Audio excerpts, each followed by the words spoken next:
this is amazing. I was clash heads again. This is like Chad Moskin and Cam Water. For the first time here for season 3. Davis on pole, Vandergren in second. It's going to be sprint round action here tonight. Let's go racing here at Daytona. It was a good start there from Davis in comparison to Vandergren in behind. Cowan's absolutely bogged it up and already dropped out of the top 3 here as they come down towards turn 1 for the first time. There's biffing and barging between Gallen and Cowan. These guys are still going at it after last season. They survived for this time by though. Through turn 2 and 3 they come. Nice and clean, boys. Keep it up as they come up to... I love riding. It's a real social thing. There's a great bond between riders. Every weekend I look forward to getting out there. It's a freedom like no other. Riding to work is a great way to start the day. Shannon's insure all types of road bikes, not just classics. They offer features riders really want. It's why they're one of Australia's leading motorcycle insurance providers. Whatever you ride, whatever you ride, Whatever you ride, ride with Shannon's. Call 134646 for a quote. Through turn 1, it was a horrible start from De Bono, who's absolutely bogged it up and gets eaten alive by Dixon and Gowans as they come on through. Through turn 1 they come, and they all spread out around in towards the first sector of the Silverstone circuit. They look all right at the moment. Okay, there's already been a car spun round. That's Jordan Ferguson offline.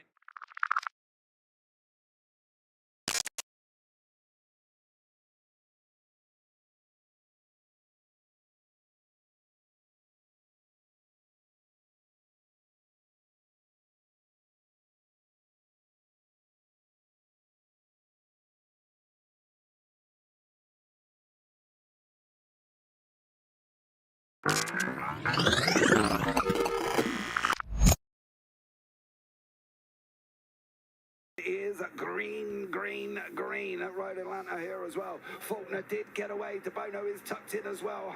Unfortunately, Houghton is on that outside line. De Bono does want to turn it to twos. He's got the job. De Bono's overtaken. Now can he get Ben Faulkner up through turns for 2 and 3? They go round the right-hander, dropping down the hill. Faulkner's out in front. De Bono second. Houghton third. Ratcliffe in fourth. No real dramas going into turn 1. We've always had a few cars. They're all special. The T-Bird. Oh, that's mine. The Combi for when we want to get away. The XR8. It's going to be a classic. They're all insured with Shannon's, We've also got Shannon's home and contents cover. which helps protect our automotive collectibles, tools and memorabilia in the home and garage. If you're motoring enthusiasts like us, it's got to be. Shannon's. Shannon's, insurance for motoring enthusiasts. Call 134646 for a quote.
This is amazing. I was clash heads again. This is like Chad Moskin and Cam Waters. Almost the same situation.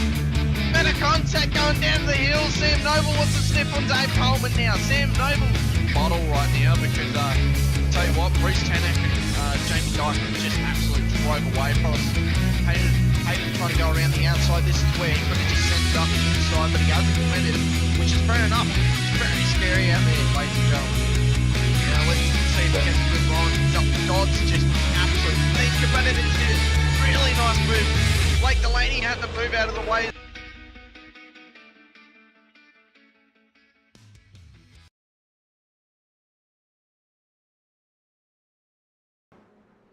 Good evening, ladies and gentlemen, and welcome back to the round 6 of the Shannon's Insurance GR86 Nationals live from Oulton Park. I am JP. I'm going to be in the booth with Mr. Steve Sinkovic this evening, who's going to come along for the ride for round 6. What have we got lined up for you? Well, we've got 2 races this evening here as well. We got a 20-minute heat with a 40-minute feature. Last time out of Charlotte, it was very interesting indeed, being it was the road course version of Charlotte. Yes, the second time, because we're lazy up here. We couldn't be bothered to pick 3 different tracks. We sent them to one place at the same time. So there we go. And guess what? They're going to top it off with the oval right at the end. How impressive is that going to be here this evening as well? Steve, how are you, dude? Welcome in, buddy. Thank you for the intro, mate, and good to have you on board for another night. Oulton Park, one of my faves. I like this track. This is a great little spin here. Have you been to this track live, mate? No, it's probably one of the few that I haven't actually been to, dude, to be blatantly honest with you. I haven't been here before live, but it's on the bucket list. It's on the bucket list. It's a track I'd love to have a spin on real world. I reckon it's fantastic little setup. Just entertaining everywhere you go. Looks like it's going to be an overcast night. We've got 19 degrees, but 0% of rain all the way through. The boys were a bit worried at one point, but I've just checked the radar and we have nothing coming. So it's going to be a dry track. It's going to be a cool track because obviously in the UK right now it's cold. It's your summer coming up, but nowhere near as wild as what we have, eh? Oh, mate, we ain't even got a summer. Don't even know what you're talking about. It's like 3 days, done. You know what I mean? There you go. There's your summer. Right, let's bring you up to date with the current standings with the scores on the doors. In the AMs at the moment, Kevin Wakefield out in front on 350 points. 314 with the drop. He's 46 ahead. Probably going to go and wrap it up, but we'll see how it goes. Anthony Tregago in second, and then, oh no, it's Tregago, isn't it, in second? And then Greg Johnson, Peter Grattan, David Simmons, Brandon Neelan, Brad Anderson, Dan Harding, Steph Piccoli and Greg Leake, then Wassell, Soper, Nowens, Ben Simpson, AJ Regan and Lachlan Costa, who's just got his head cut off on the bottom of the scores. In the Pro-Ams, Callum Hodgkinson out in front of 5-4-6, 14-point gap after the drop with Ryan Price, Joshy King and Bradley Mays, Cam Hardwick and Mark Crockett rounded out the top 6 and everybody else in behind that. In the Pros, Joshy Horn is out in front at the moment by 94 points. To be blatantly honest, probably given the crown now. It doesn't seem to be stopping, does poor Josh Horton. Absolutely amazing job. Carl Laver in second, David Gallo, Dougie Gowans, Dan Batouche and Dan Byrne. You can see everybody else a little bit further back, outside probably the championship chance of that one. Lots going on in the championships. Josh Horton, can he? Probably, has he wrapped it up already? Thought that last season, didn't we? Well, yeah, but he's a lot further ahead now, isn't he? Yeah, he's a lot further ahead. He's just got to get a couple more points on the board, finish in the top 5. He doesn't have to do anything crazy, but I think it's in his grasp this time. I think this will be his 3rd attempt. He's missed out a couple of times now, so he'd be very hungry for it. We've heard him say how hungry for it. He wants it big time, but we'll see. Looks like the boys in qualifying are showing a bit of tactics there. They're getting on the left-hand side, looking for a gap. I can see the 808 boys and Dylan DeBono behind them. Dylan's decided he's going to pass them now, but they're looking for a hole. Now they're taking off, and we know that the Carlin boys are very strategic when they do their qualies. They like to be together and work together as a team very, very well. Yeah, they definitely do. In the AMs, Kev Wakefield out in front by 46 points. Kind of Mr. Consistent this season. Doing a great job as always. Again, he's probably just got to get some points on the board. Keep consistently in the top 5. And pretty much I probably would have thought it's Wakefield's AM title to lose. Yes, yes. I think he's got to keep doing what he's doing, just to be smart and pick who he's going to race and make sure he doesn't get himself in situations where he doesn't need to be. But we'll see. It's not an easy thing to do when we all hit that tarmac, bitumen, whatever it is, concrete, whatever part of the world it is. We all go a little bit white line crazy sometimes, especially when we're racing a car. We don't lift our head up and have a quiet look to see who it actually is sometimes. Jeez, how many sectors in this track, mate? 6, 7. It's ridiculous. I don't even know why there's so many. Literally, I think in real life there's 3, but you can see by the red dots there, we've got 1, 2, 3, 4, 5, 6 sectors in this circuit. Yeah. Sam Catcazinos racing, evening 1 and 2. Doesn't tell us which way round it is, but we're 1 and 2. Great. I feel like a prisoner in a camp now, Sam. I've now got a number. I don't even have a name. So much love to you, number 3. Seven sectors, JP. 7 sectors. Oh, dude, that's ridiculous. There's too many. Yeah, a few purples there, though. Kyle Lavery's got 2. Brent Wassell has got 3 coming up to his 7th sector, so it'll be interesting to see how he can go. Baker just gone second on the timesheet after Tyler Sheaf. No, he's not. With a 1:56.98, so not too bad at all. Yeah, absolutely. You can see the times coming in thick and fast. 1:56.97 for Tony Baker. On the left-hand side, Lavery. Dean Sinkovic has actually got a time on the board. Ronald Allen as well on that one. They're sort of going to come in thick and fast. We'll see what goes on over the next 15 minutes to see how these guys succeed. We're going to give them a minute, guys. I'm not being rude. The timing tower is going to jump all over the place at this moment in time with them spread out around the circuit. Yeah, question is now that Gowns has left Velocity, Dylan doesn't seem to have that partner up front. So is that making life a bit harder for him? I know Josh is doing really well on his own, but when you're leading from the front, it's a bit different to attacking a field. So it could be something that's going to affect Dylan in this series, because he needs to get one of his boys to actually pop up and show up for him. I do wonder, though, in regards to that, because it wasn't an acrimonious split, was it? You know, it was all done. Yeah, very much. So Dougie's just needed some time out, busy with work. He's a very hands-on person, so he would have been involved in a lot of, organising practice sessions and helping guys out, and he's a very, very, very big on teamwork. So he would have put his heart and soul in it. And I think it's just time for him to focus on himself, which was really good. I agree. We all need to do that every now and again. We definitely do. The question is whether or not you can get enough time to focus on yourself. Let's just put it that way. If you're manic and running around, you know what I mean, kids and work and hobbies and God knows what else you want to try and do. So there we go. But lots going on. Timing tower you can see coming in at this moment in time on the left-hand side. The overalls 1 to 11 so far. People are going to have to be a little bit careful with off tracks. There's a few hanging around. Travis Nilsson's got some. Simmons, Soper, Byrne, Johnson, Sheaf, Piccoli, Leak, Tomlin, Wakefield, Gallo. They've all had off tracks at some point. Well, that's not going to help. Travis Nilsson is definitely not going to get a lap time this time around as well. So lots of people still fighting out together. The Carlins boys have now separated. Danny Byrne all on his own. That could have something to do with the off track he's had. Travis Nilsson, as we've seen, just been off. Piccoli's been off. So looking for a tough track for certain people here, Steve, as they've been off the side of the circuit. Yeah, you've got to really I think this is a track where you've just got to know the little nuances of it. You know, there's certain parts of a track, if it's made so the water runs off on the edges, right? And there's certain parts where there's a camber and you hit the right, like that corner there. If you get that apex right in tight there's a nice camber there that you can take advantage of. If you sit up across the middle of the track there, it's already lifting and going the other way, so the water runs off the other side of it. So the track's got a bit of a lump across the middle of it. So there's some little camber areas where you can take advantage of if you know the track a bit better. Yeah. Absolutely. There's also a point as well that if you put your car in the middle of the circuit, you ain't getting overtaken for toffee. So let's just put it that way on that. You ain't getting overtaken at all. This track is not very wide, guys, whatsoever. You can place your car in the middle of the circuit. The widest bit is from Lodge Corner, the last one. Oh, big old spin. Yeah. Big old Nice spin there spin. in the background, managed to hold it. The widest part is from Lodge down to Old Hall, That's maybe a pretty little bit on the run down to Cascades. You don't want to be too wide in Islands because, trust me, that grass on the outside is very unforgiving. We've got 20 times on the board at the moment here as well. What do we think race one's going to be? We've got a 20-minute sprint, Steve, which, as we know... We know that first corner.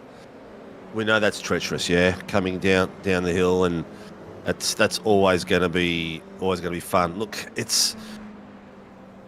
Oh, I'd like to say that they're going to be cautious and no safety cars in the second race.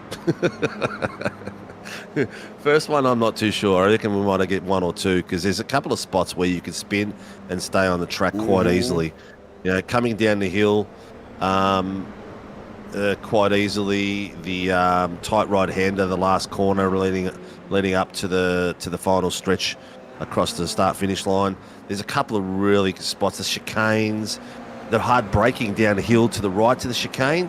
That I'm not sure what the name is there, but that's a tough spot as well. So, you know, some people will hit those tyre barriers, some people won't. But, yeah, well, I don't know. There's just so many difficult sectors here. If you're not on top of it, you're just going to lose it real easy. Yeah, no problem at all. I've just been delightfully helpful for you, Mr. Sinkovic. Sent you a track map. You can have a look on that as well to see what the names are.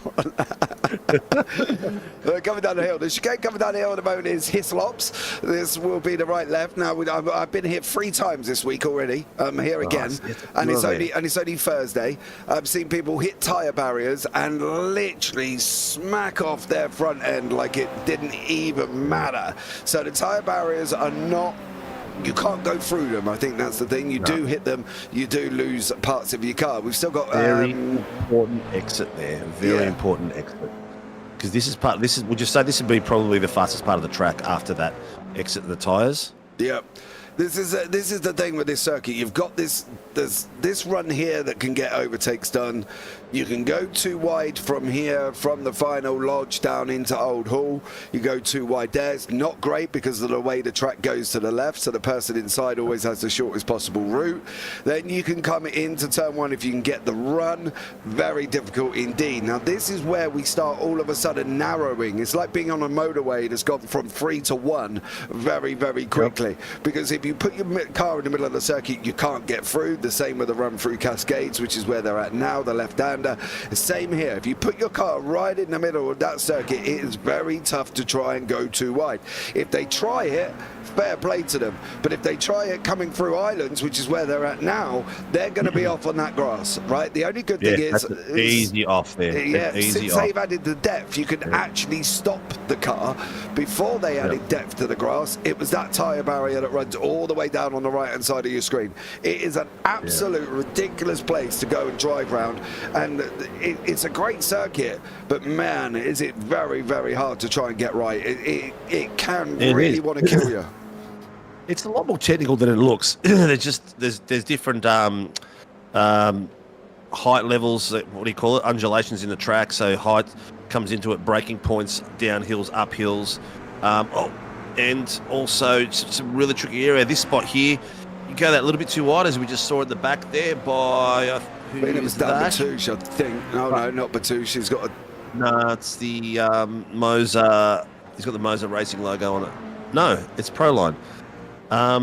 Yeah, so there's a tricky spot there too. So there's a lot of little spots where you just got to sit up the backside of someone and just wait for them to make a mistake, because it's not a track where you're not going to make mistakes. You need to make sure you're close enough to take advantage of those mistakes.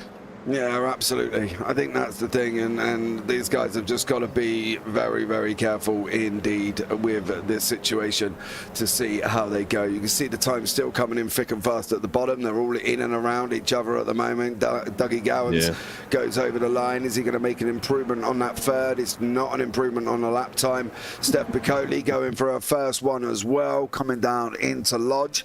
So we'll see how Steph gets on that one. Great track for elevation change. changes. It is number 3. Thank you very much. As there's Yes, just been that a velocity. was the word I was looking for, Sammy. Thank you. Elevation changes. I just couldn't get it out of my mouth. That's all right. We're just calling it number 3 because apparently we're only 1 and 2. We don't have names. 1 and 2. Yeah. I think it's referring to us, the Muppets in the grandstand. Yeah, maybe the old men with the Zimmer frames on that one. Piccoli did get a time, not great, 1:56.04. What about Trev Mortimer? Are you going to get a time on the board here? Is he going to be able to get a time for Trev? What are you going to do, mate? As he comes over the line, he's got a couple of greens on his run. Is there going to be a time set by Trev Mortimer? No, doesn't look like it. Still got no time on the board. Horton's in pit lane. He's done a 1:49.644. He's absolutely flying at the moment. I don't know who else is really going to get near him. Yeah, he's on fire at the moment. I mean, what's that? 7 100s. No, wrong person I'm looking at. 5 tenths from Kyle Avery.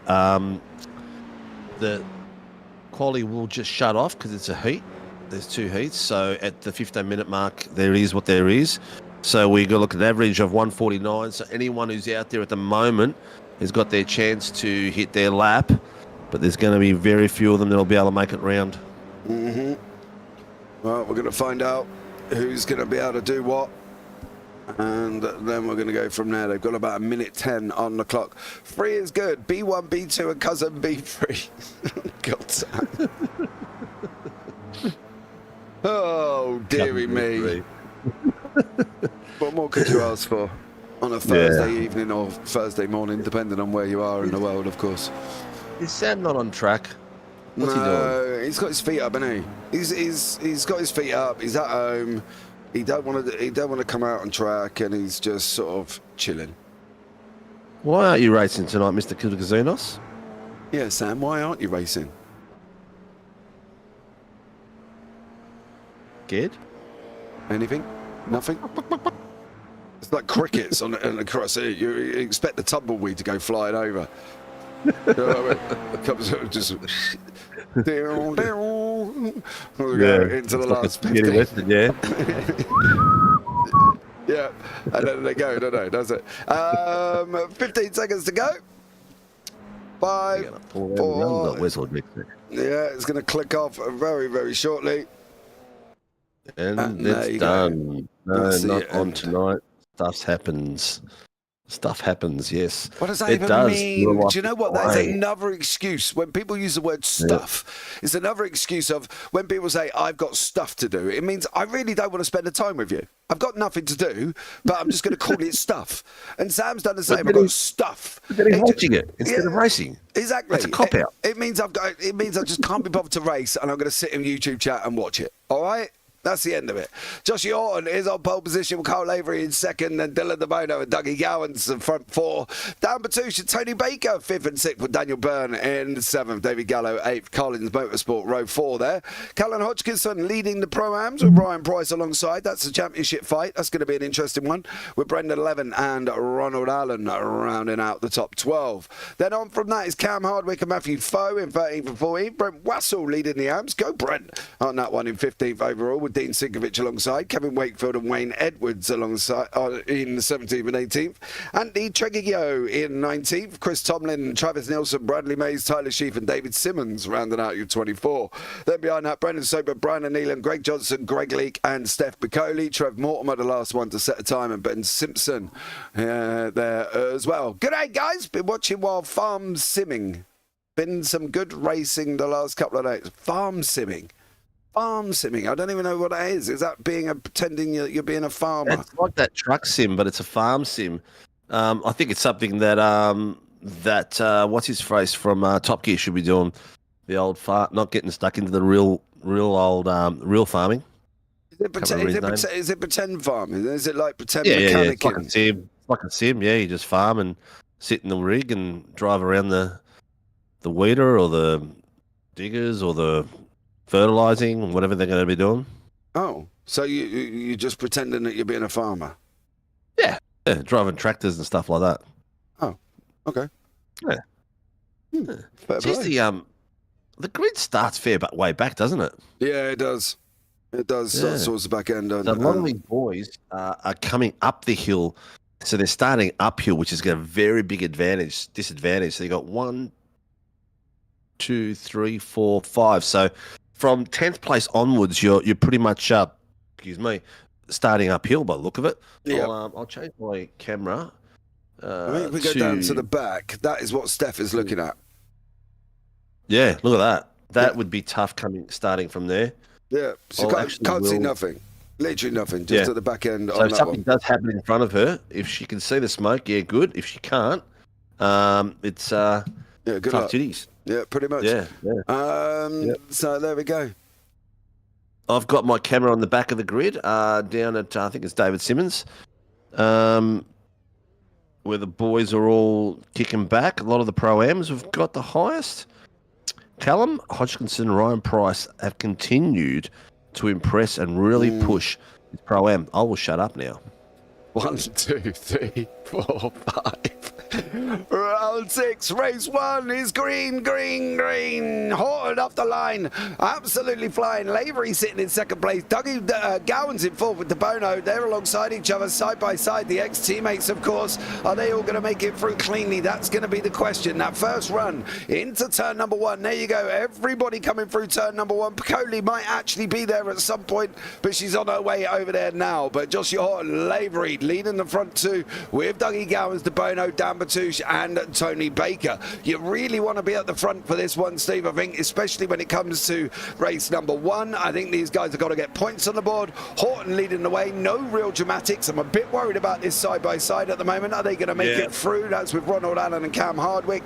They do. Hardwick's going to have the inside into Shell Oils. Is there going to be contact? No. Ronald Allen, it's going to get pushed out on the right-hand side as we're going to come in through the chicane for the first time. At the moment, no. Josh Horton leading the way.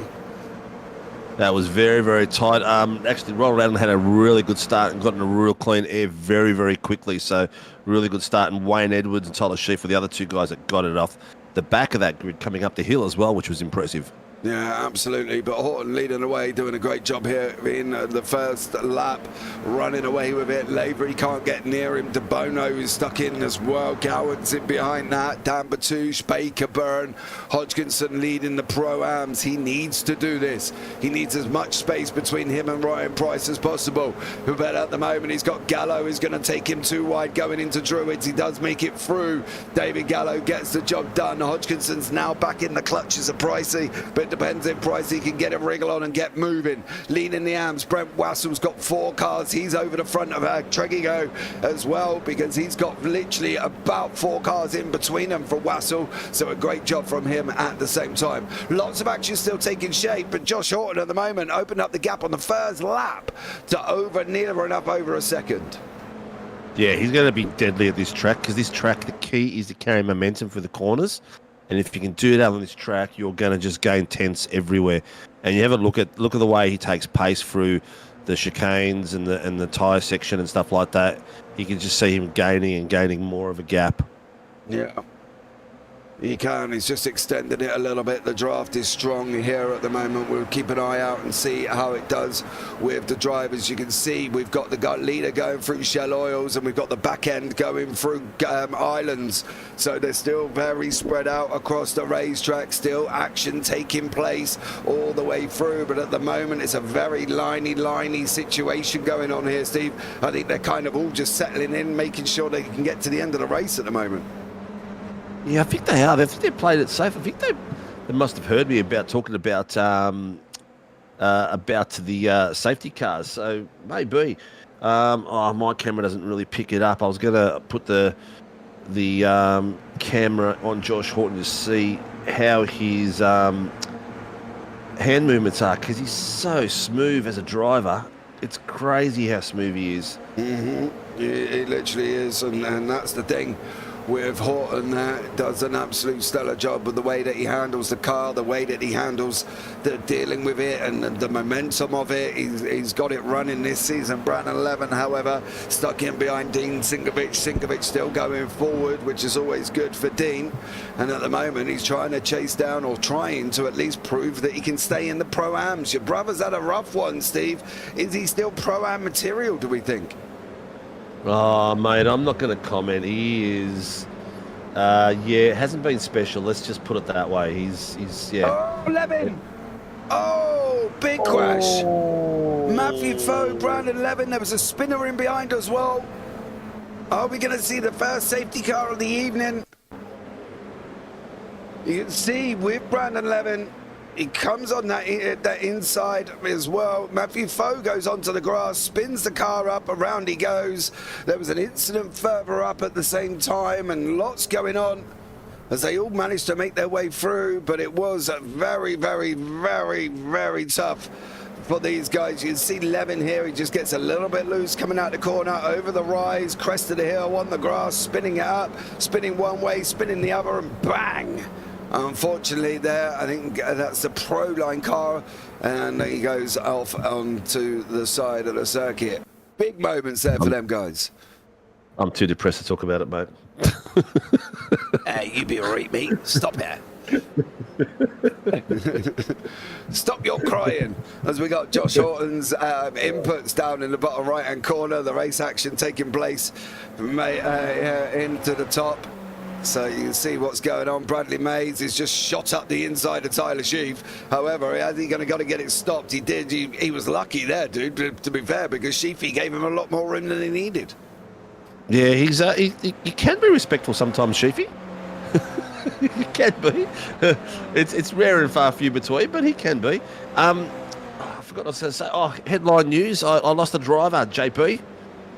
What, somebody's quit SRW? Surely not. Someone's left Team SRW, gone to Project 36. So Jamie Davis is now driving for Project 36 as of Tuesday night. So he's had a baby girl, Evelyn. I think the name was. So congratulations to him there. No, wasn't a bad breakup or anything like that. He's just, I guess it was time for him to grow, and we're a bit casual, I guess, for him. So he's gone to those guys, and you'll probably get a lot faster with those boys too. Yeah, well, there you go. He's not here this week, though, is he? No, he isn't. He's just had a baby girl, so he's probably got the night off. Oh, that's fair enough. Probably picking and choosing what he's racing. Yeah. Yep, definitely. But, Horton hasn't got his own way. He's actually Kyle Lavery has just hit the fastest lap, and considerably faster, 4 tenths faster, more than 4 tenths faster than Horton, with a 1:49.817. So the first in the 49s. That's a good pace. He is absolutely flying at the moment. He's closed in on Horton, 7 tenths to Bono, sat in behind. You can see the next line of cues in behind that. Yeah. Take me down to Tank Slapper City where the grass is slick and the tyres are slippy, says Sam Katagazinos in YouTube chat there as well.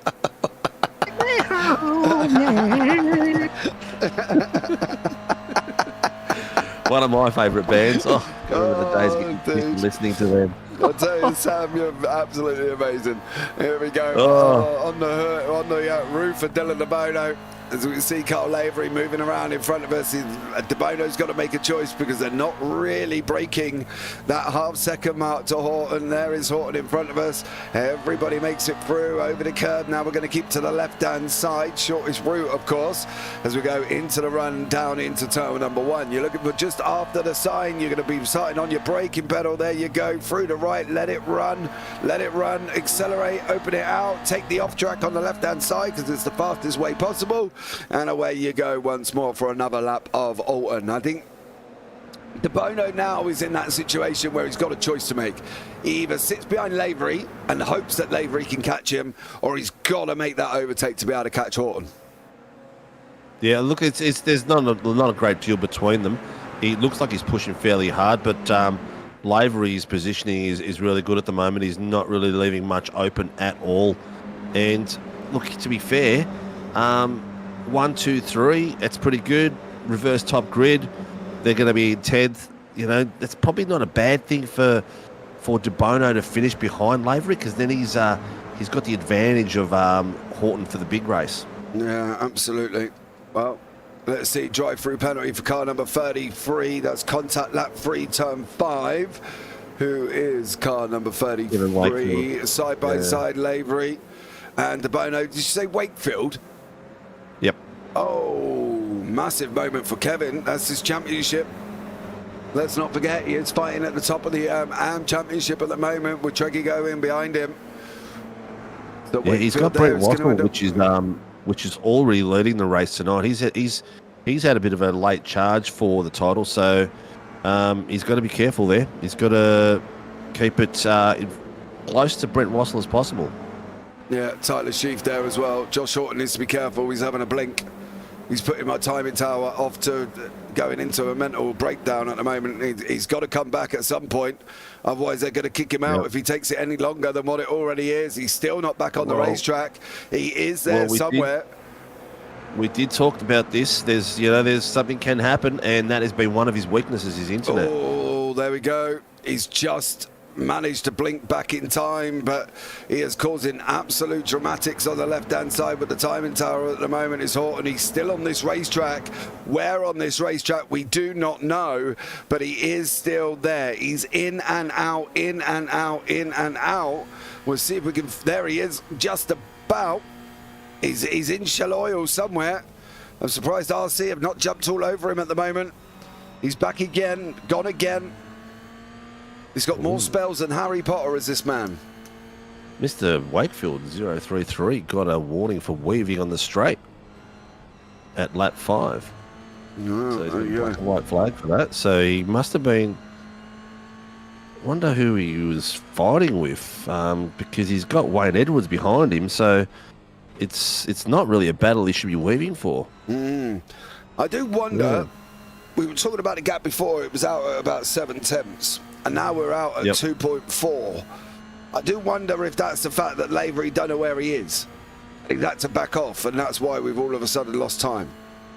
Possibly. If that is the case, I think it could well be the case. But not an ideal thing for him. Last lap was a 1:49.6, and it's not a fastest lap, probably because he.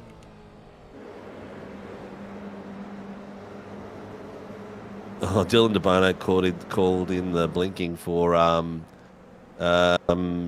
Joshua Horton, and race control says he's 5 seconds ahead of you, so I don't think it's going to be affecting you too much.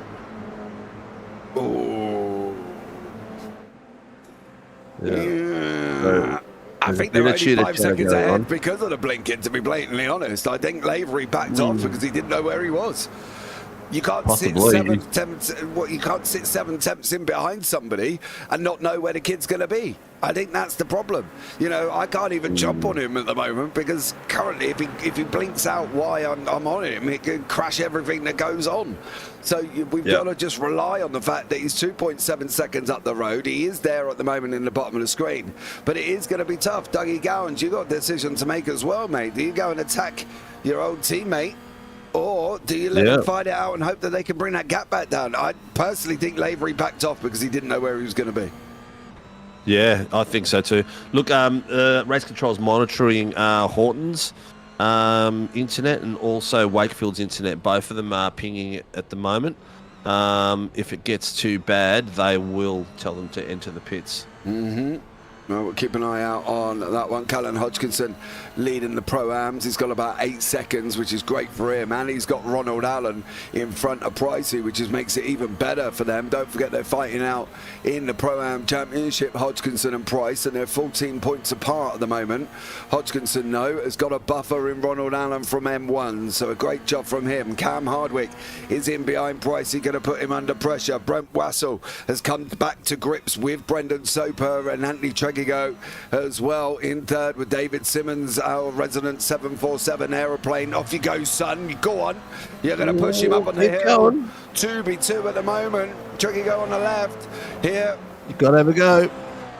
Soper, what you going to do? What you going to do? You got to give him room. He does give him room. And Anthony does make it through. Rating.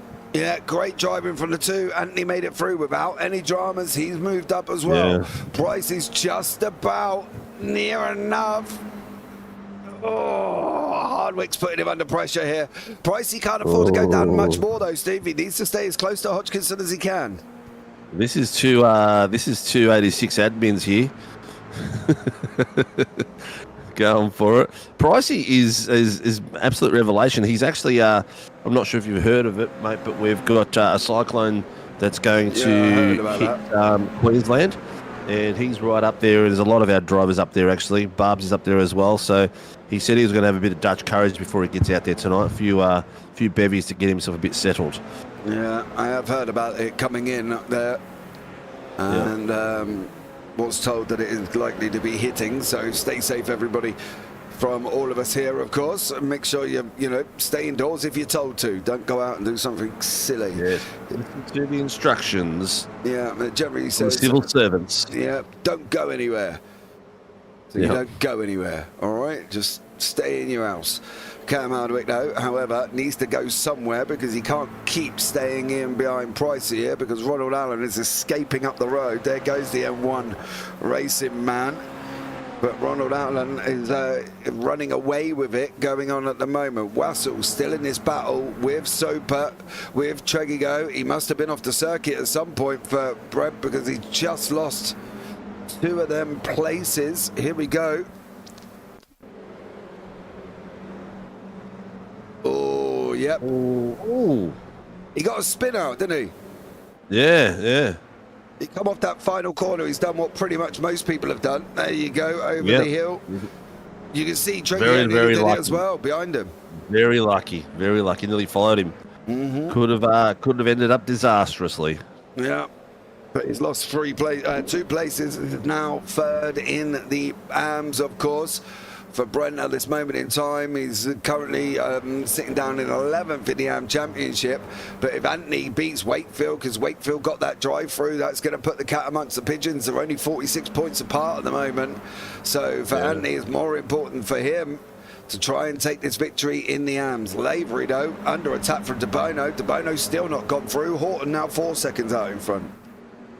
Yeah, I've got the second camera on Maisie and Trev Mortimer having a great little battle there, like 3/10 between them. Oh, nice little pass there.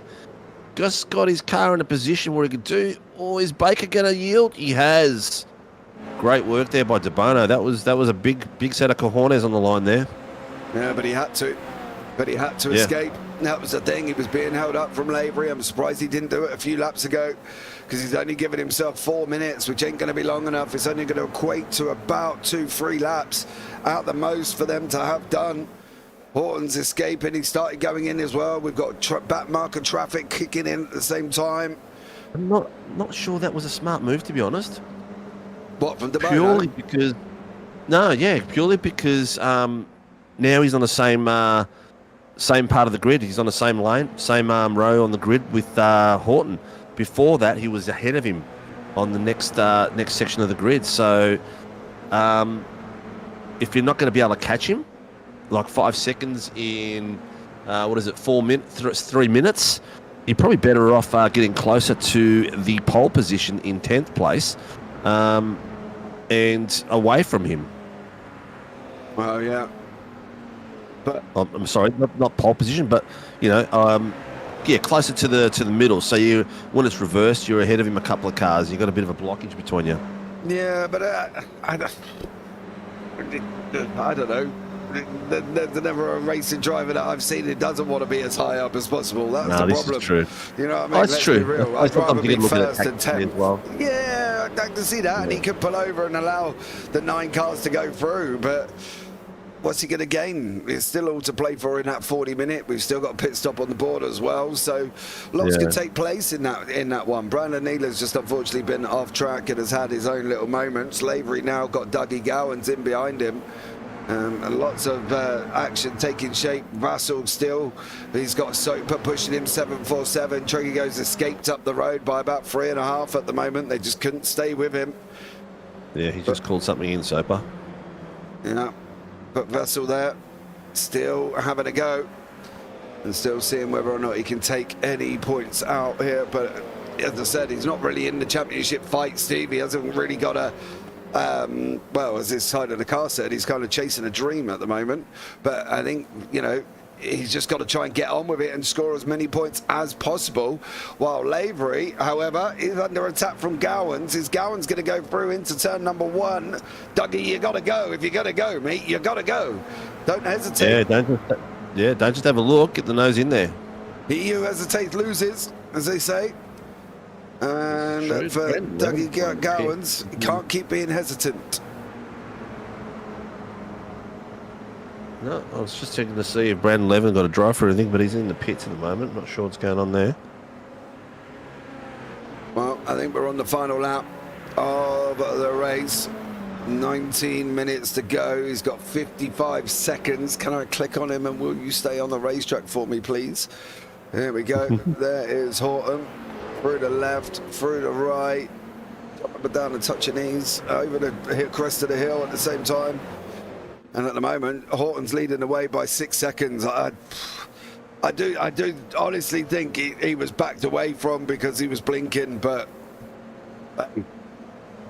shoulda, woulda, coulda. Exactly. He's just hit the fastest lap to 1:49.851 at the moment. That last lap. So he's just getting into his straps. The time difference between the boys and him has only been a couple of tenths, not a massive pace difference. It's just that he hits his marks and consistent every lap. Yeah. He's got one more corner to go.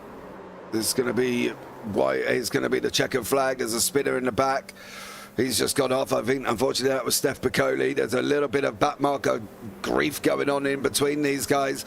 But it is going to be Joshua Horton's going to come over the line, take the victory here in race number 1. Dylan DeBono, Dougie Gowans is a backmarker who's just spun. Gowans is gone! Final corner! Oh, just before the last corner.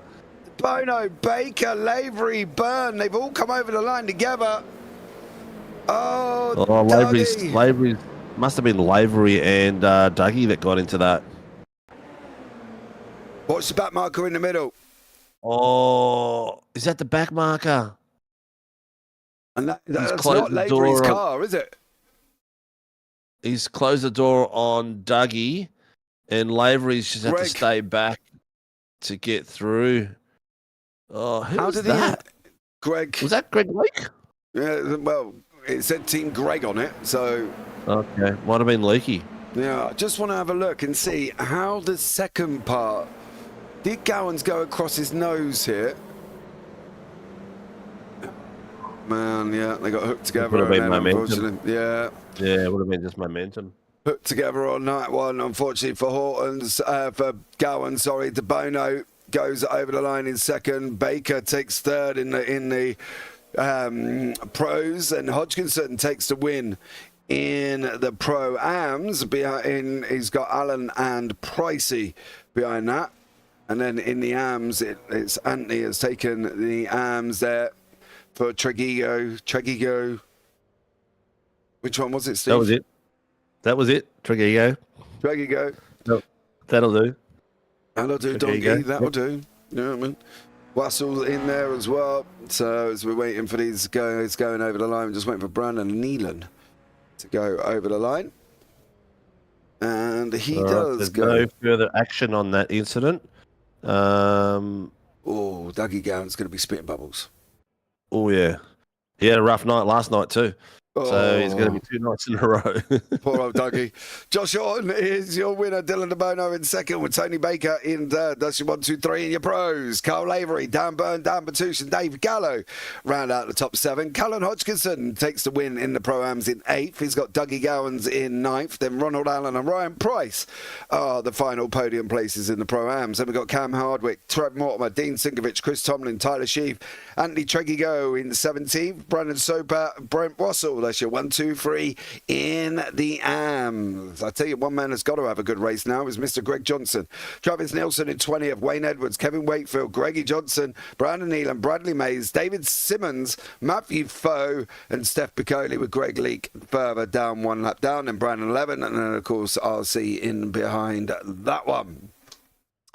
Well, the very, very tough bit of racing there from the boys. Unfortunate for Dougie in the end there. it's like everything else. If he's not happy, they can put a ticket in and the boys can investigate on a Monday. But while you're out there, viewers, please like and subscribe and hit that little notification button so that when we're on, you know we're on, because these boys deserve to be viewed because they are doing a spectacular job out there. Yeah, they definitely are. They definitely are indeed. So, yeah, like, subscribe, turn on the bells. That would be absolutely amazing as we're in warm-up now as well. Reverse top 10. Yeah, reverse top 10, 40 minutes, pit stops, Oulton Park. Oh, nice. Can't go wrong, can it? Nah. Ew. That pit exit too can be a bit tricky sometimes if you're not on the ball. Mm-hmm. So there's a little bit to watch out for. Strategic-wise, I mean, these cars don't really burn through tyres that much. It'll be more fuel and whether you're going to try to do an undercut here or not. I think an undercut could be quite powerful because it's hard to pass. So you'd want to be very mindful of when you're pitting here and not try to stay out too long. Well, lots for them to mull over, should we say? And lots to still contend with as we're going into the last 2.5 minutes of warm-up. And we'll see how it goes. Safety car out on track. Tyson there, driving around, doing his thing. Showing the boys how it's done. Beautiful chrome AMG, which is a very, very sexy car. Best car out there. Yeah. It's my go-to GT3 as well. Is it? Yeah. Not that I've had time to drive any GT3 of late, but I'd like to have a bit of a spin in it. I think I have, but nothing apart from a bit of AI race. Steve, don't get me wrong, dude. I'm not driving every night. You know what I mean? I know. You're driven like ages ago, mate. Ages ago. Yeah. I've been too busy to even pee in my pants, let alone doing anything else. I thought about cutting a hole in my chair, mate, and putting a potty toilet underneath. I tried racing last night, and we were at Skip Barber, and once you get lapped there, it's just pointless. I was in a lap position, and I already caused an incident the first race and the second race. So I decided, look, once I'm lapped, I'm done. Oh, Tyson. Nice work, Tyson. Nice work, Tyson. Jumped to pit lane, Thank mate. God I'm not paying for the repairs of that one. Yeah, he's just ripped the suspension off the front right off the safety car. Oh, dearie me. Great work, son. Poor old Tyson. Craig Buggears, wait for it. Yeah, goes and rips the suspension off. Did you anticipate? Oh, he's watching it real on the thing. Yeah, Bubs. Nice little tickle of the wall as you came through. That's what it can do to your front end. Yeah, rips it off completely. Yeah, we're nearly there. We've got less than a minute to go, and then the clock will start ticking. We've got one of the Carling boys out there, Daniel Byrne, having a bit of a squeeze. Will the system let us know what the grid is? Reverse top 10 yet? It has to tick over, doesn't it? It's got to finish over warm-up, unfortunately. I'd love to be able to show you beforehand, but unfortunately... SDK is like that. Yeah. Can't. So, Dean's coming out. I'm not sure what for. Not this close to the end. A bit late to go out for a bit of practice. Yeah, but he ain't going to get very far, is he? Let's go. No. You know what I mean? He's going to get round the sort of cascades and that'll be it. Tyson's gone for take 2. Again. Yeah. Oh, where are you going? Oh, Dean, what are you doing? Just getting a bit of air there. Go on, son. Up you go. Up you go. Into the nether zone. Everybody thought he was going to fly. Fly like the wind. Bullseye. The clock ticked over. Yeah. Here we go. Here is the grid for race number 2. Ronald Allen leading the way with Dougie Gowans in second, Callum Hodgkinson and David Gallo. I suppose it's worked out for Dougie. He's down on the front row. Dan Matushin, Dan Byrne, Carl Lavery and Tony Baker with Dylan DeBono and Josh Horton. Then we've got Ryan Price and Cam Hardwick in behind that. Along the lines from there is Trev Mortimer, Dean Sinkovic, Chris Tomlin and Tyler Sheaf. Treggio leading the Hams, of course, with Soper and Wassel in behind him, with Nilsson, Edwards, Wakefield and Johnson, with Brandon Neelan in 24th. Greg Johnson, Bradley Mays, Dave Simmons, Matthew Foe, Greg Leake, Steph Piccoli, Brandon Levin, and of course Ben Simpson bringing the back end up on that one. Ronald Allen sitting on pole position. That's going to be exciting for him. Dougie Gowans, let's see how's he going to get off that mark. Callum Hodgkinson in a great position with that reverse top 10. That's really put a big gap between him and his competitors out there. Have a look at that. Very, very lucky. Yep. Brian Price down in 11th. Hodgkinson sitting in second. So we're going to see how he goes on. I'm just going to whip my jumper off because I am starting to sweat. Give me 2 secs. Go for it, mate. Ladies and gentlemen, we have our lead broadcaster removing some clothing. No, you cannot put any bobs or 2 bobs or 10 bobs in his belt. Okay. Back after whipping my jumper off. I got a little bit hot. I was pimping you off, mate. Oh, was you, mate? How was that going? I told people to put some money in your belt line. Oh, fair play. Can it be? I can't carry change. The pouch ain't that big. Can't carry change. So no sense. It's a bit hard carrying change in a kilt, isn't it? Oh, definitely, mate. You know what I mean? It's not that. There's just no room in the thong. You know what I mean? It's very, very difficult to put change in there. Oh, dear. What I should do is send you for Christmas some of those little wallets for change that are kangaroo testicles. Have you seen them? No. Mate, talking you about can carry that, a fair bit of savings in there, let's just say that. I don't dread to think what that looks like. I've got to be honest. I did get a random care package the other day from America. One of the guys in another league I broadcast sent me a random care package. He sent me an American flag, a corgi dog calendar for 2025, an eagle stuffy toy, and a globe, and a pack of Dr. Peppers. What an interesting array of gifts. 30 seconds. Trying to explain why he did it to the missus was just unbelievable. It's a thing they do that when you talk about or have a conversation about another driver, they send you a random gift. So there we go. That was my random gift. The wife was like, I just don't get it. What are they doing? I was like, don't ask, love. Sometimes it's best not to. So there we go. Take my camera to Anthony Tradigo as the lead am. And he is starting just as the hill starts going down. 4 lights, 5 lights, ladies and gentlemen. We're green. Ronald Allen has got him off the line. Gowan setting in alongside him in second place. Colin Hodgkinson in third. There they go. They line up 1, 2, 3. They're still taking it 2 wide further back at the moment. Are they going to be able to make this one last? Are they all going to be able to get through? You can see them rushing down the hill into Islands. But Ronald Allen leads the way. He's under pressure from Gowans. Gowans is going to want to escape. Allen gets a slide on due to a little bit of a kiss from Dougie Gowans. No saliva swap that time though as they're going down into Island Bend. Are they going to run this too wide? They are at the moment. Is this going to work here for Ronald Allen? No, he backs out. Dougie Gowans takes the lead. Hodgkinson alongside there, Gallo on the outside. He's going to lean on him on the in to try and get that line, get that run. Hodgkinson comes through. There's a spinner in the back there as well. Dan Batouche goes round. He comes back into the racetrack.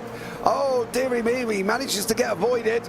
But Dan Batouche is going to be all the way down to the back. But Dougie Gowans leads the way for the opening part of the first lap. Whoa, that was some too wide across that section. Was very, very risky. Dean bogged it down really bad on the start. Look at these guys coming into this section here. Oh my God. They're all going to make it through, I think. No real dramas. Piccoli's at the back end. Simpson's at the back with Batouche. So they're still going, but at the moment, Dougie Gowans leading the way, coming in up through Clay Hill and the water tower, then going into the right-hander of Druids. There's the track map. You can see where they're spread out. That's 30th place. That's Dan Batouche down the back end of the field here. I don't think Simpson's made this one. Hole 747 doesn't look like he's out on the circuit. Gowans is coming through Lodge Corner. For the first time in this 40-minute race, there was a dive in the background upside one of the Carlins board. boys. Dan Byrne under pressure at the moment from Dylan De Bono. De Bono's trying to escape from Horton. Horton's up 2 in 8th at the moment. Dougie Gowans leads us for the first run through. Hodgkinson going up the inside of Ronald Allen. He doesn't want to wait around. He's putting more gap between him and Pricey. Pricey down in 12th. Hodgkinson in 2nd. Yeah, done really well. This is where Callum's done exceptionally well. He's finishing in a position where the reverse top 10 is putting him in a great spot, and it's this sort of driving is going to win him the title. Yeah, no further action between 9.5.11 and 1.88, lap 1, turn 5. So no further action for them, but Hodgkinson is looking like he's on for the championship, really. When you think about his consistency, Steve, he's done a great job. Matthew Foe's off the side of the circuit. Bacoli's been off. Dean's been off. All at the same time here. Hardwick, Sheafy, Mays, all of them are taking trips off the circuit at some point. But it's down to Gowans and Hodgkinson. Are they going to be able to make it through? We've got Anthony down in the bottom bottom right-hand corner as well. He's leading the AMs at the moment, but he does have Wassell tucked up behind. Ronald Allen is spending more time going backwards than he is going forwards at the moment. He's not having a good one ever, but Dylan De Bono is up 3 places, doing really well. Got himself away from Josh Horton. He's got Lavery between both of them at the moment, and Lavery's not going to be a slouch and let him through at any time soon. But the biggest mover so far is Brandon Levin, up 7 places. So he's done extremely well from starting from the back. Yeah, Gallo's going to take the inside into Druids over Ronald Allen. As I said, Allen's spending going backwards. He's now got Byrne. Well, he's not really fighting with these guys. He needs to... Oh, big old spinner in the back. Chris Tomlin. Chris Tomlin has gone and stacked it. Did he come back into the middle of the circuit? Don't think he did. End, I think. Yeah, he got very close to Hardwick. And unfortunately for him, hitting the wall. That was not a bad way of it to come out. He's hit the back of someone, and unfortunately for him, probably better than a drive-through. Let the driver keep going. Dougie Gowans with Hodgkinson leading the way. They've got 1.8 over Gallo, who's chasing him down with Ronald Allen. Burns in there, De Bono's in there. De Bono's going to take him too wide into Islands. Is this one going to work out? They're going to be leaning on each other all the way through here. Burns giving him enough room. Gallo's not really gave him the room, and Burn is running the grass. He's managed to come back on. I don't think he's going to be too best impressed with that one, Steve. He didn't really get the room from De Bono that he needed, and we'll have to see what RC say about that, because he kind of ran him off. He hasn't called it in. But what has been interesting has been called in. Baker called in that Josh Horton is blinking in front of him, and now he's in the middle of the field, and now Horton's disappeared completely. Yeah, De Bono back again. Going past Ronald Allen, got the job done there. There is Tony Baker. There is Horton in the middle. I think this internet is really a hard point to deal with, due to the fact that Josh doesn't know this is happening. This is the problem. He doesn't know it's happening. If he goes into the pits and resets his router, he's going to be out of the race completely. Yeah, correct. And there's no other real way of doing it. No. You can't, graphics, adjusting graphics and stuff like that, at this point it's too late. You're already in the server. But it's all internet based. It's not even graphics based. Gone out wide. Was that? No, that was Cam Hardwick. Yeah, it's not even graphics based. It's all just internet based for him at the moment. Yeah, every part of blinking is just the same. In the world. Yeah, and that's the thing. Every blink is internet having to spit in a bubble. It's the same for when we get it, and it goes and shoves down. iRacing shoves everything down one core, and you're running quads. It's very, very difficult to control while he's in the car. Baker's just going to have to sit there and make a decision. You've either got to go and hope he's not there, or go and you're going to crash into him. It's 100%. But I think the thing is as well, is I've been in this position in the V8s. I think it was at Long Beach with Ben Simpson, and I called it in. I said, look, we crashed, and I couldn't see him. And lucky enough, on the replay, on the broadcast, it actually showed that he was blinking. And RC were like, well, there's no further action. If you can't see, you can't hit what you can't see. And if you do hit him, you still can't see him. Lavery and Horton there doing a great job giving each other space. Callum Hodgkinson set the fastest lap for 1:55.928. Oh, Horton sliding. Baker's going to be happy about that, because now he's in behind him. What about Danny Byrne? Byrne's going to go for the run alongside him at the same time. He's going to lose another one. I tell you what, though, I think Baker's probably sat in that car saying, thank God for that, because there's nothing worse than trying to overtake a blinking car. And I don't mean blinking as here's my blinking socks. I mean here as in blinking at the same time. Do you know what I mean? That is such a difficult thing to do. And it is probably the worst nightmare ever. Here's an interesting one. Incident where Daniel Byrne went off the track. Dylan De Bono needs to readdress to car 808. Problem is that car 808 is now 1, 2, 3, 4 places behind him. Yeah, but that was car 808 getting pushed out there. And I did say, but he didn't give him no room. He's got to address the position. He goes to the right-hand side. He's on the brakes. 808's coming through. Danny Byrne. De Bono's got to try and do this tactfully. He has blocked Horton. Burns trying to go around the outside. He's blocked Horton off. Well done, Dylan De Bono. Well done, Dylan De Bono. He's heading back into the pits. Horton will be heading back to the pits. He needs to retire his car because of the level of blinking that he's giving. It's starting to affect our stream as well. Yeah, I can't click on him at the moment, dude. If he blinks on me, I get disconnected, and then I'm fighting my way trying to get back in. Hodgkinson's just taking the overall lead over Dougie Gowans. Great move from him.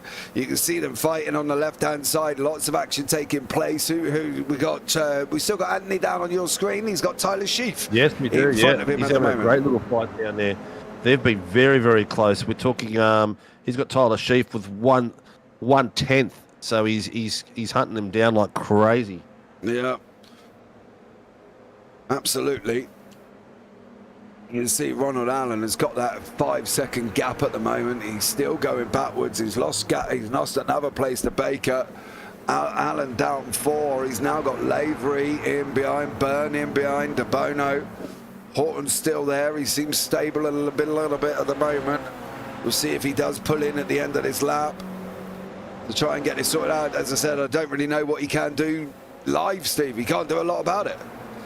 No, you can't. He's been told to go to the pits, so this will be him coming in at this lap, retiring the car. Unfortunately, that's one of those things. It's part of your kit, part of your wheel, part of everything that you race with. So internet is very, very important. Oh, Lavery. Oh, Lavery, a little bit sideways. Yeah. Lucky, very lucky. There's Horton in. He's just peeled off. That's unfortunate for him because internet really, really sucks. But that gives De Bono an opportunity to make some critical points that he needs. And he's side by side at the moment with Daniel Byrne, I believe it is. Yeah, yes, again. So he needs to make sure he leaves him room this time because last time that cost him a few spots. Yeah, De Bono cuts his nose off. He's got his nose in front very, very sharply there. Yeah, this is all going to be on Lavery now. Do you know that in the championship? Lavery's got to get as many points in this race as he physically can get because he is the one sitting in second place. The pressure now on Carl Lavery is going to be immense. He's got to get up and clear Allen. We know Allen's been a little bit of a champagne cork in a blinking Vino wine bottle. He's not been quite matching at the moment of where he is. He's now got to get past him as quickly as possible and get on and take as many physical points as he can because he needs to. This is Lavery's moment to go and whack some points out of that to keep this championship still alive. Well, he's got 30 minutes to do it. Horton has been allowed to re-enter. He went to the pits, sat there for a while. I think he was just around too many cars, so the internet might have been suffering because of that. He's back out there now. He seems to be stable, and we'll see what he can do from back there. But that has cost him more or less like a drive-through, so he's down 16 places. Yeah, he is towards the back end. At the moment. Yeah, Gowans has cleared Hodgkinson. Hodgkinson's coming back at him. Gallows sitting in there waiting patiently. We're on 11 minutes, lap 7 of 40. Gowans now coming into the right-hander of Old Hall.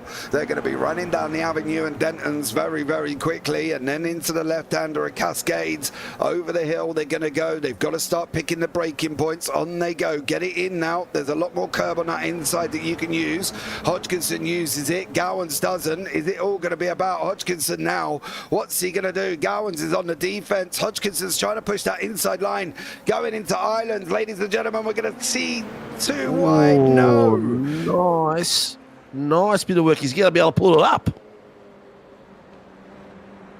Done well. Done very well. Kyle Lavery is just at the fastest lap with a 1:49.988. So he knows, he's probably listening to us. He knows he needs to crack that whip. He's got 7/10 on Tony Baker. So he's got to make some moves there. So he's gone past Ronald Allen. Who was the other one that was Ronald Allen we were watching, yeah. So while that was going on, he passed Ronald Allen. Yeah, he did. Allen's just got Lavery's cleared Allen. He's going to make his way now up to the back end of Baker. There is Tony Baker there. He's only 3 tenths in front of him at the moment. Pro-Ams is Hodgkinson. Pros is Gowans. Ams is Tregigo. Is he going to be able to stay there at the same time? That's going to be the question. We're going to find out, ladies and gentlemen, how far Lavery's going to get once he clears Baker. I don't know if he's going to get a lot more after that. I think it's all going to come down to pit stops and whether or not Lavery can jump Gallo and try and make a move forward again. Yep, Hodgkinson and Dougie have just swapped again. So they're putting a great little battle on. Where do you want my cameras, mate? I think we really need to chase where Lavery's going, sir, to find out how far up he's going to get. The gap down is 4.8 now between these three and that one, and Lavery. So we really need to find how far Lavery's going to be able to get here. 4.6 seconds as they're continuing to fight. But at the moment, Gowan's out in front for full throttle. Hodgkinson in behind for Blackout. Gallo for Carlins, of course. No biased up here in the booth, but go the red and white car. Kyle's actually lapping 5/10 of the lap faster than Baker at the moment, so he's got right down to 12 1/10. He's got right on the back of his bumper right now, coming up to the, where are they? The back end. Oh, they're coming up to that juicy tyre chicane. What's it called? Into Britain's first one. There you go. They're coming into Britain's now. Lavery's a little bit later on the brakes than Baker, so he's gaining on that sort of aspect. Let's see how he comes down the hill now. On the bottom screen, he's coming down. He is very, very close to him. Yeah. Is he going to be able to make the move? 4.4 seconds, Baker, Lavery. Half second back. You see Lavery still tucked in behind in the bottom right-hand corner. This is going to be massive for Carl Lavery and his championship contenders. Brandon Neelan's had a crash, unfortunately for him. Gowan's here. This is one of the closest battles on the screen, and the other one is on your bottom right-hand corner. You're not missing any of the action from the top 10. Everybody else is a little bit more spread out. Horton's trying to make his way through. He's just past Greggy Leake. Yep. At the moment. Just at the fastest lap as well. Yeah, absolutely flying. 4.8 to the guys behind Lavery. You've got to clear him, son. You've got to clear him. Whether or not you nudge him out the way, NASCAR style, or whatever the situation's going to be, Lavery's going, mate, come on, rubbing his racing in NASCAR. Stick your nose up there, giving him a bump, get him on the outside. That's all you need. He's just got to get close enough to the pivotal point. It looks like coming through the two chicanes, he's got a lot more pace than Baker. That's where he made like 2/10 to nearly 3/10 in time. So he's got to get up there so he can get himself close for that straight coming down the back. Not straight, but that fast section. Yeah, here we go. He's got the run out by the looks of it. Is he going to make the move on the inside? He is. He's got to have that inside line going into Ireland. Lavery's going to get the job done. Lavery's going to get the job done. That's him over Baker. Now it's the close. It's not over. Oh, not don't over. hit him. Don't you hit driving him. Both of those boys. Sensational 2x2. Oh, we'll bring that up into the main one here because I think this is going to be Baker's tight. yielded to make it through the chicanes in one piece because two cars do not fit through there no matter what you try to do. Yeah. And this is the part where Lavery is faster than him. He gained 2 to 3/10 on Baker through this section here. Yeah, he did. Carl Lavery now going through the right-hander down at Hislops. Through the left, he's got the run out of Knickerbrook. It's 5.2 to the guys out in front. It's extended because they've stopped fighting. They are not swapping places as much at the moment. Gowan's holding that lead over the two boys behind him, and they've stopped going and battling side by side. It's unfortunate, but that's unfortunately one of these things that happened. You're going to see Lavery pop up in the background. There he is, coming over the hill on the run down into Lodge at the moment, but they need to fight, and Lavery's got to get on his bike. 100%. Another little battle that's developing is Greg Leake on David Simmons down in the Battle of the AMS. I might just go there for a few seconds to give the boys a bit of coverage and some love. because we do like to share the love. They're having a great little tussle there. Greggy in his Chrome K is having a bit of a look there on the inside, the same section we just watched Lavery go past. Yeah, that is your battle further down. That is Leake and Simmons riding side by side. Resident Qantas aeroplane is on the outside Leakey's line. taking the inside line, pretty much the same. Oh, not a bad move at all. Nice and clean.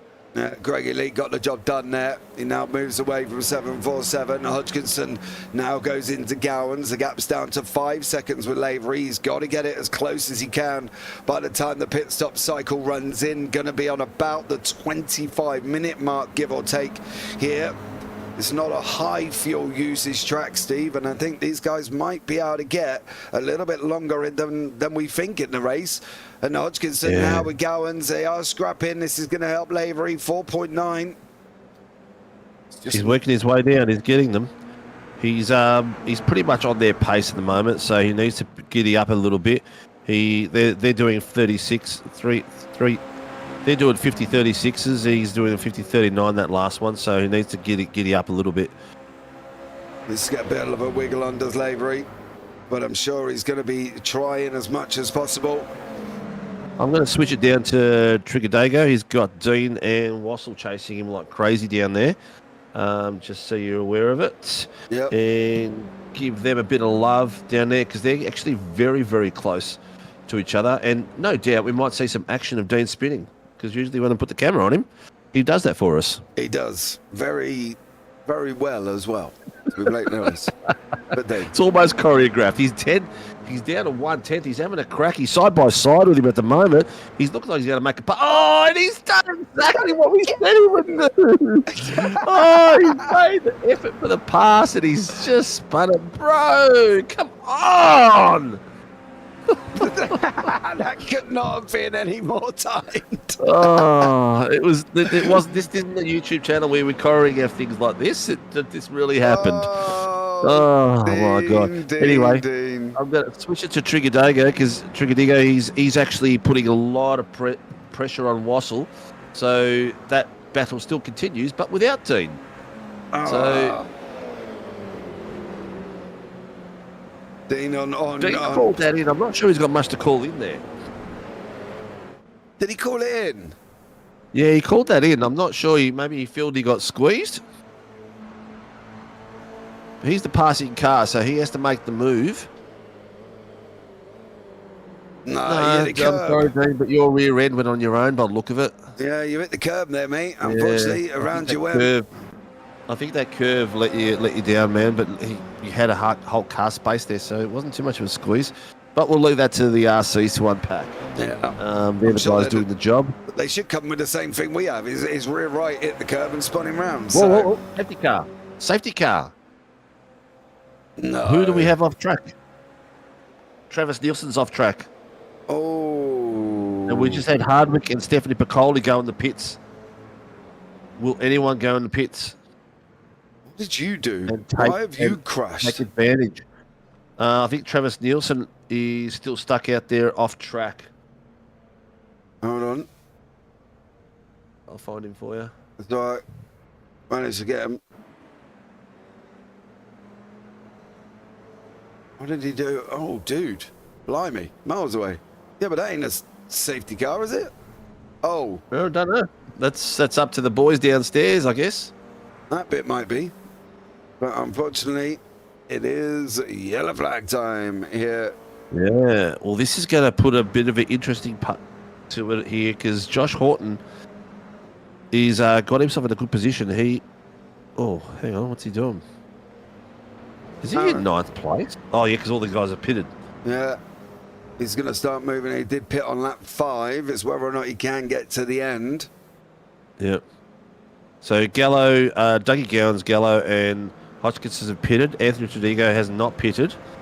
Cole Lavery has pitted, so he's sitting behind these boys. He is literally going to be in 5th. This could be a critical point for Kyle at the moment. Mm-hmm. He needs to get a really good run out of this. Pricey has got himself in a reasonable position now. He's only 6 places behind Callum. Now, we know that sometimes safety cars breed safety cars. So let's see how the boys handle this with less than 20 minutes to go. 18 minutes to go. Probably another 2 minutes wasted with a safety car, or 3 or 4. We'll probably have about 15 minutes left by the time they get through. Yeah, I'm surprised that they haven't all pitted. I don't know what Mortimer's up to, and I don't know what Treggy goes up to either. That is, if you're ever going to throw away an and win, you've just literally done it. Yeah, pretty much. Pretty much. I would definitely would have pitted. I would go in now. I would still go in. If the lane's open and I'm allowed to go in, and I missed it because I weren't paying attention or whatever took place, and you know, we're old. I do think about what I'm going to have for dinner and shopping while I'm driving, so it's possible I missed it. I would go in now. Because you're going to, for Treggy go, he's got to go in. Yeah. It's he's pretty much screwed now. They've all pitted. Yeah. He's going to be down the order, but at least if he goes in, he might be able to get out near him. Yeah, if he can get, it's going to be a tough one too. Josh Horton's really tripping. He's been called in for fading, but he looks like he's stabled again. He's in front of Tyler Sheaf. Tyler just called it in not too long ago. Get in the pits. Get in the pits. Well done. They've got to go in and just hope they come out near anyone. Mortimer as well went in. Let's see where they come out. That is done well. They're going to come out last. Pit exit's closed now, so that won't reopen until the grid goes past. So they're going to come out last place. Well, they ain't going to be finished in their cycle anyway, I don't think. You know what I mean? Yeah. I hope they heard that, because they come out. Pit exit is closed. If they come out, they'll get pinged for it. Nope. Stop. Nope, they've heard it. Pit exit opened. Come on, giddy up. Now you've got to go and get the pack. You've got to get the pack. The one person that has worked out for is Carl Lavery. Not only has that brought him into the front 4, but it's also removed Treggy Go out the way, so he can now move and go forward. Mortimer's out of Gowans' way. So we're going to have about 15 minutes, give or take here. This is spiced things up at the moment. Yep. Yeah, that's pretty much... Tredego's pretty much thrown that away. Yep. He should have pitted when the rest of the boys pitted. I'm not sure what he was thinking there. If faster guys in front of you are pitting, you need to follow them in. Simple as that. I've done it before. It's very easy to do. You just think to yourself, oh, wow, look at the position I'm in. Here we go. Car 78 needs to get behind 028. He must have changed the order in the pits somehow. Yeah, that was a swap with Gallo and Hodgkinson. Yeah, Brandon Levin is up 20 places. No, he's done a good job. Yeah, he's done a very good job. Very good job. Well done, Brandon Levin. Safety car is coming in at the end of this lap. Lights out. Accelerating away from the field. That's a good job he got through the chicane. I thought he could accelerate. Hate for him to go and hit the tyre barrier once more. Oh, this is going to be interesting. This is going to be a real good fight. We've got some quality drivers in this top 10 that are really going to shake it up. Bartush's got himself back up in a reasonable position. He's back up to 11th. Yeah, he did end up down the end of the field. Yep. So, give him a great move by him. Let's see what goes on now. Gowans brings the field to the last final corner. I would have backed him right up and then gone. We're green. We are green, green, green. Gowans is gone here. He has gone out in front. Grandpa Gowans did what you had to do. Well done for him. Over the line he goes. Coming now into the right-hander. We were green. He did what I said. Horton's not wasting any time. I'm going to have to click on Allen because I can't stay on Horton just in case he goes out on me. He's got through on Allen as well, but he's up into 6th place at the moment. Gowans now, Hodgkinson in behind. It's all about you, sir. What are you going to be able to do? Because you've got to get a little bit of a wriggle on. You see now, live pictures on the right-hand side. And obviously on the main screen, we've got the Carl Lavery. He's got to get on his bike, Steve, otherwise he ain't going to get nothing out of this. Yeah, he's got to giddy up now. He's got to giddy up. Tony Baker's just did a great little pass on Brent Wassell on the same sort of spot as the boys before. Oh, look at this. They're going too wide. Going crazy back there. These boys nearly driven into the back of Kevin Wakefield. Dylan DeBono and Bradley Mays are back there. Yeah. Down in 15th at the moment.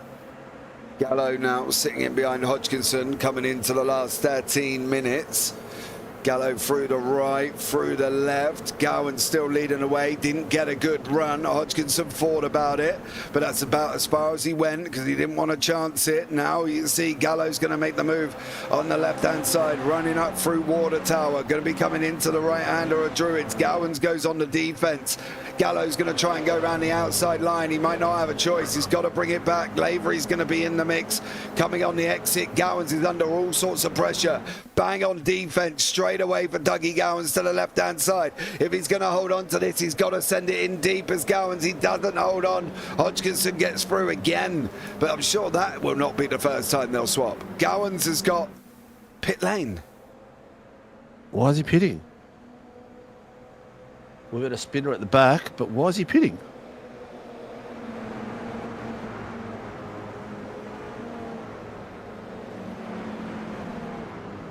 Don't know. He's back out again. Did he have, maybe too many iRacing points? No, get a drive-through. Yeah, he did an iRacing drive-through, I think. No, he wouldn't have to stop. He stopped in his pit box. He did stop? Yeah, I'm wondering if he jumped the start and got a stop and hold. Oh, but that's only, he's only on the, he stopped for 2.88. It would be a lot longer than that. No, there's a little trick you can do with that. If you take off everything, so uncheck tyres, uncheck fuel, uncheck windscreen tear-offs, uncheck as much as you physically can, it gets the stop and hold down to about 2 seconds. Okay, there you go. Maybe he had that stop and hold. Yeah. But what for? The only thing I can think of is he jumped the start. Horton's just gone up the inside of Burn. That's the only thing I can think of. If he jumped the start. That's the only reason that he would have that. Especially where it was straight after the restart. It's not an iRacing grid. Up 717 drive through penalty contact with lap 10 on turns. Contact lap 10 turn 16. Who is 717? That's Tregigo as well. Jesus, it's just he's worse. got into a drive through for that incident. Yeah. Unfortunately for him, Gallo now in with Lavery, DeBono in there. Horton, I think, is in the mix still. He is. He's still on the racetrack. Hodgkinson leading the way. 10 minutes left to go. iRacing black flag with DQ after 3 laps. Yeah, but why did he get it? Unless it was a points, unless he went over this 17 points or whatever it is, that's the only thing I can think of because we're running a manual restart, so iRacing wouldn't have picked that up. Oh. It must have been points. But he would have got a drive-through. Oh, that was pushed a bit wide. Yeah, Lavery and Horton. Horton on the inside, Lavery's on the out. He's got to send it in. You've got to run it in deep, son. He's not going to give it up just yet. He's still got... no, he's lost his overlap. But now he's got Daniel Byrne putting pressure on him as well. Yeah, Lavery's opportunity of everything going on was destroyed with the safety car. He's now got to try and get past Horton now. That's his only way through. Up on the 3 wheels he goes on that wagon. He still carries on going in the straight line, so good job from him. A nice little battle down on the bottom screen. That is Brent Russell, I believe. Yep. With and Leakey. Yeah, they've been around and about each other all night. The Brent Russell's just gone out wide. He's fighting for the title here, so he needs to get himself a decent finish. Catch up to Kevin Wakefield. Kevin was really lucky after that safety restart. He's got himself up into 14th place, so he's got a bit of a gap on the boys. Yeah, I think the only thing for Russell that he might be able to do is jump up a few places here. I think being down in 11th in the standings is going to cost him. Yeah, he's cooked up into the stands. Yeah. Spinner and a crash in the back. Bartouche is off. Brandon Levin facing the wrong way. Dan Bartouche off the circuit. Tony Baker all involved. Oh, Levin's going to get hit there. Oh, Oh, slide. Levin lost his rear end. Yeah. Oh, taps Baker. Oh, that was so lucky. Oh, someone who's retiring from the race. Oh, stay there, don't move. Swing. Oh, that was so lucky, Baker. Oh, that Dean could have been comes in and joins terrible. him. I think Dean had code brown then and decided to go off, or maybe he got contact from somewhere because he's gone in the pits as well. Yeah, Russell's jumped back to pit lane. I think he's retiring. I think he's got too much damage. How did he end up there? He drove through that gap. What? I was watching him do it on camera. How did he end? I can't even find where he went off track. I found where he come on. Yeah, he actually drove up the hill and went up behind that. So he probably don't know why, but yeah, that's what he did. Why did you do that? How did he? I'm well impressed that he even got there. I want to see this. I'm so desperate to try and see It's this. a safe spot. At least the barrier's there. Well, there you go. Oh my God. Okay, fair play. Oh, what's going So on? Levin was lucky he didn't get any more damage than what he did out of that. That was very fortunate. Okay, so we've got an awesome battle there up the front. Joshua Horton, Callum Hodgkinson, Daniel Byrne going hell for leather. Gallo and Lavery. Lavery's got himself in the second place. What do we miss? He got past Horton. So he's run Horton round the outside of Shell Oils. He's going to have the inside line for Britons. Horton's going to give him room, and Lavery can come across and take his line. So that's how he ended up getting past that one. But he has to finish in front of Horton. It is imperative for Carl Lavery. Yeah, Wade Edwards has got himself a drive for a car 17. Yeah, contact on lap 14. There's another battle as well. If we can get the pricey battle up on your bottom right-hand corner, that is pricey, Batu, Sheaf, De Bono.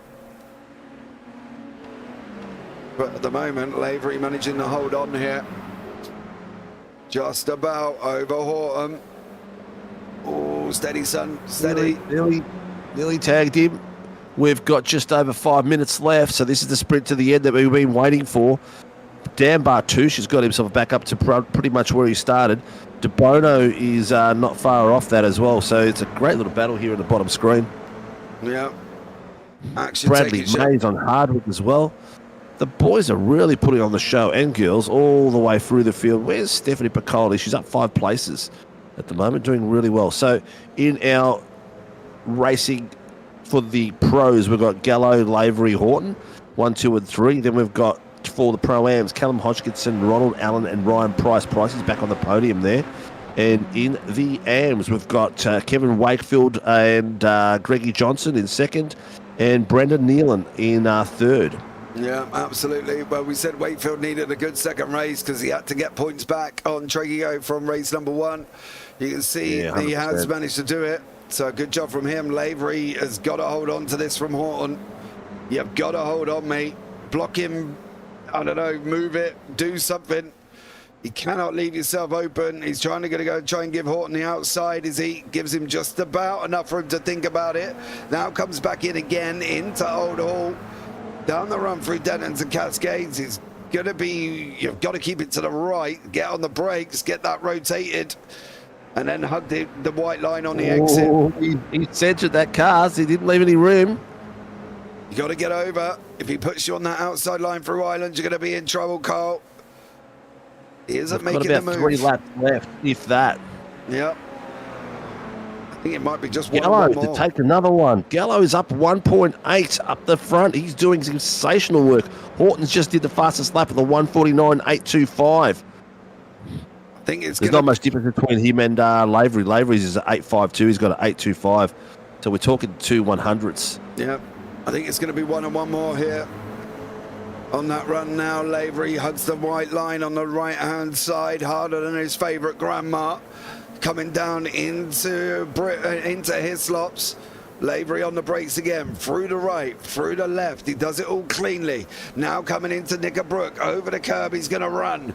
Now he's got to get on his bike. Gallo's looking a little bit slippery and slidey, whether or not he's bringing Burn into it, but he is losing losing time to the front too. He's got to be a little bit careful. These guys closing in into Druids. It's going to be a rapid 4-car sprint for the line, and I think we're going to hit possibly, yeah, it's going to be one and one more, but David Gallo's got to be careful of bringing him in, Steve. If he brings him in and Burn don't get him under attack, he's going to be in trouble. Yeah, because either one of these three could get in there. Even now, Daniel Byrne's there, so these guys can be very, very careful. These last few corners, very fast. Tyres are wearing, tyres are hot. They've been hammering it now for an hour. Lavery's down 2/10 on him. He's really putting the pressure on. Yep. He's putting the Bono down. He's got to be careful. When he has a look, he can't open the door for Horton to get in there as well. So you've got to be very tactful of what you're opening and where you're putting that car. Oh, he's gone a bit wide. That's going to cost him a bit of pace up the straight. Will Lavery have it on him there? No. Not quite enough. No, Burns not really getting there. He needs to be there. He can't just be there. He's got to be there. Burn now tucked in. Now he's got to put Horton under all sorts of pressure. He needs to relieve the stress on Gallo.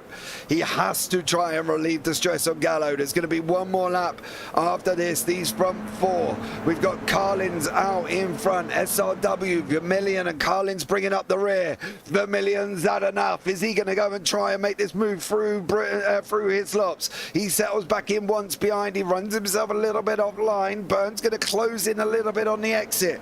Gallo's still leading the way, coming through the right hand, and now it's going to be this final lap, Steve. It's got to be the final lap. Who's going to come out on top? Oh, mate, I'm not even trying to predict, but this is some sensational driving. What we've seen tonight is absolutely sensational. Dougie Gowns, I'll have to have a look to see. Oh, that's right, he went through the pits. We'll have to have a chat to him later, see what happened to him. But that cost him the race. Callan Hodgkinson, no matter what, he's done a sensational job. He's got first place for the pros. Pro-Ams. Oh, be careful there, Joshy. And Kyle. Here we go. This should be the white flag. It is.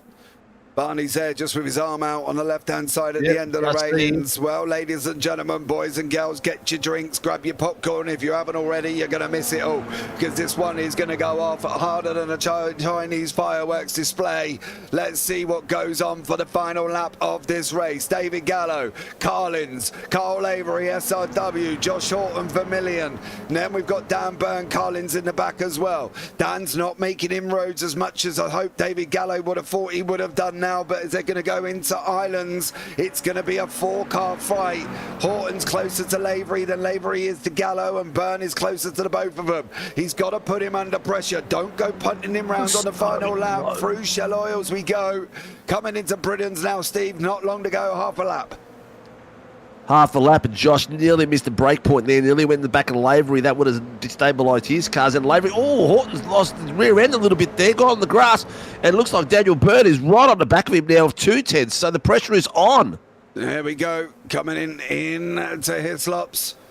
Through the right, through the left, everybody making it through cleanly. Gallo as well out in front, gets the job done. Danny Burns sitting in the background. You've got to try and relieve some of it as well, but I think it could be David Gallo for the win here. I think it's going to be Horton Lavery battle going down into the final corner. We've got half a track to go now. Lavery's looking really, really ruffled around Druids. Gallo's got 6 attempts. It's got Horton's one more opportunity. They're jinking to the left, they're jinking to the right. I think it's going to hold on to it, Carl Lavery. He needs to take points out, but it is going to be David Gallo coming over the line. You can see in the background, there's Carl Lavery, but Gallo's going to take that victory. Lavery grabs second, Horton gets third, Danny Byrne gets fourth, Callum Hodgkinson takes the win in the Pro-Ams again. 2 out of 2 for Hodgkinson here this evening. So great job from him. Alan did manage to hold on to second in the Pro-Ams. Well done. Yeah. Pricey in third. In third. And of course, then it's going to be Kev Wakefield's going to come over. Oh, no, he's not. Maybe he ain't. Is he going to be able to get it? Where is Greggy Johnson? That's Chris Tomlin. That's not in his class. He can afford to lose that one. Oh, Kevin. What was that? Banana. He got loose coming out Oh, the he final corner. disappeared. He's disappeared. His internet crashed as he was about to cross the line. He got over the line. Oh, that is so lucky. Whoa. Oh, he's That back. Tomlin. Back again. That was very close. That was very close. What a race. Oh, JP, my hands are all clammy, mate. That was just such an intense last few laps here with those boys. Yep. And hats off to them. The way they drove, the space they gave each other was sensational. That was beautiful. Oh, so for RC, we'll have David Gallo, Kyle Lavery, Joshua Horton, Callum Hodgkinson, and Kevin Wakefield to the green room for us, please. There you go. Right, in the feature race, let's bring you up the results. David Gallo, your winner. Out in front, Carl Lavery in second, and Joshie Horton. That's your 1, 2, 3 in your pros. Danny Byrne just could not quite get there. Callum Hodgkinson takes the win in the Pro-Ams. Ronald Allen, despite going backwards for the first half, managed to hold on for the second half after the safety car and stays in second. Dan Batouche in seventh. Ryan Price, third in Pro-Ams. And Tyler Sheaf, Cam Hardwick rounding out the top 10. Dougie Gowans, after his double pit stop with Bradley Mays and Chris Tomlin. Wakefield takes the win in the AMS. He had to. Ahead of Greg Johnson, then Mortimer Edwards and Dean Sinkovic stays in 18th place, who spun on cue for us, of course. Brendan Neelan rounded out third in the AMS. Shush, Steve, I didn't dig at your brother at all there. Tony Baker in 20th, then Steph Piccoli, Matthew Foe and Dylan DeBono, with David Simmons and Brandon Levin, Brandon Soper further down in 26th and 27th, Greg Leake and Brent Russell. What happened to Dylan DeBono and how did he end up so far down? I'm not sure in the end. I know that he was fighting it with Lavery for a while. I don't see anything on the contact list to say that he had a drive-through or anything like that. Hold on. Hold on.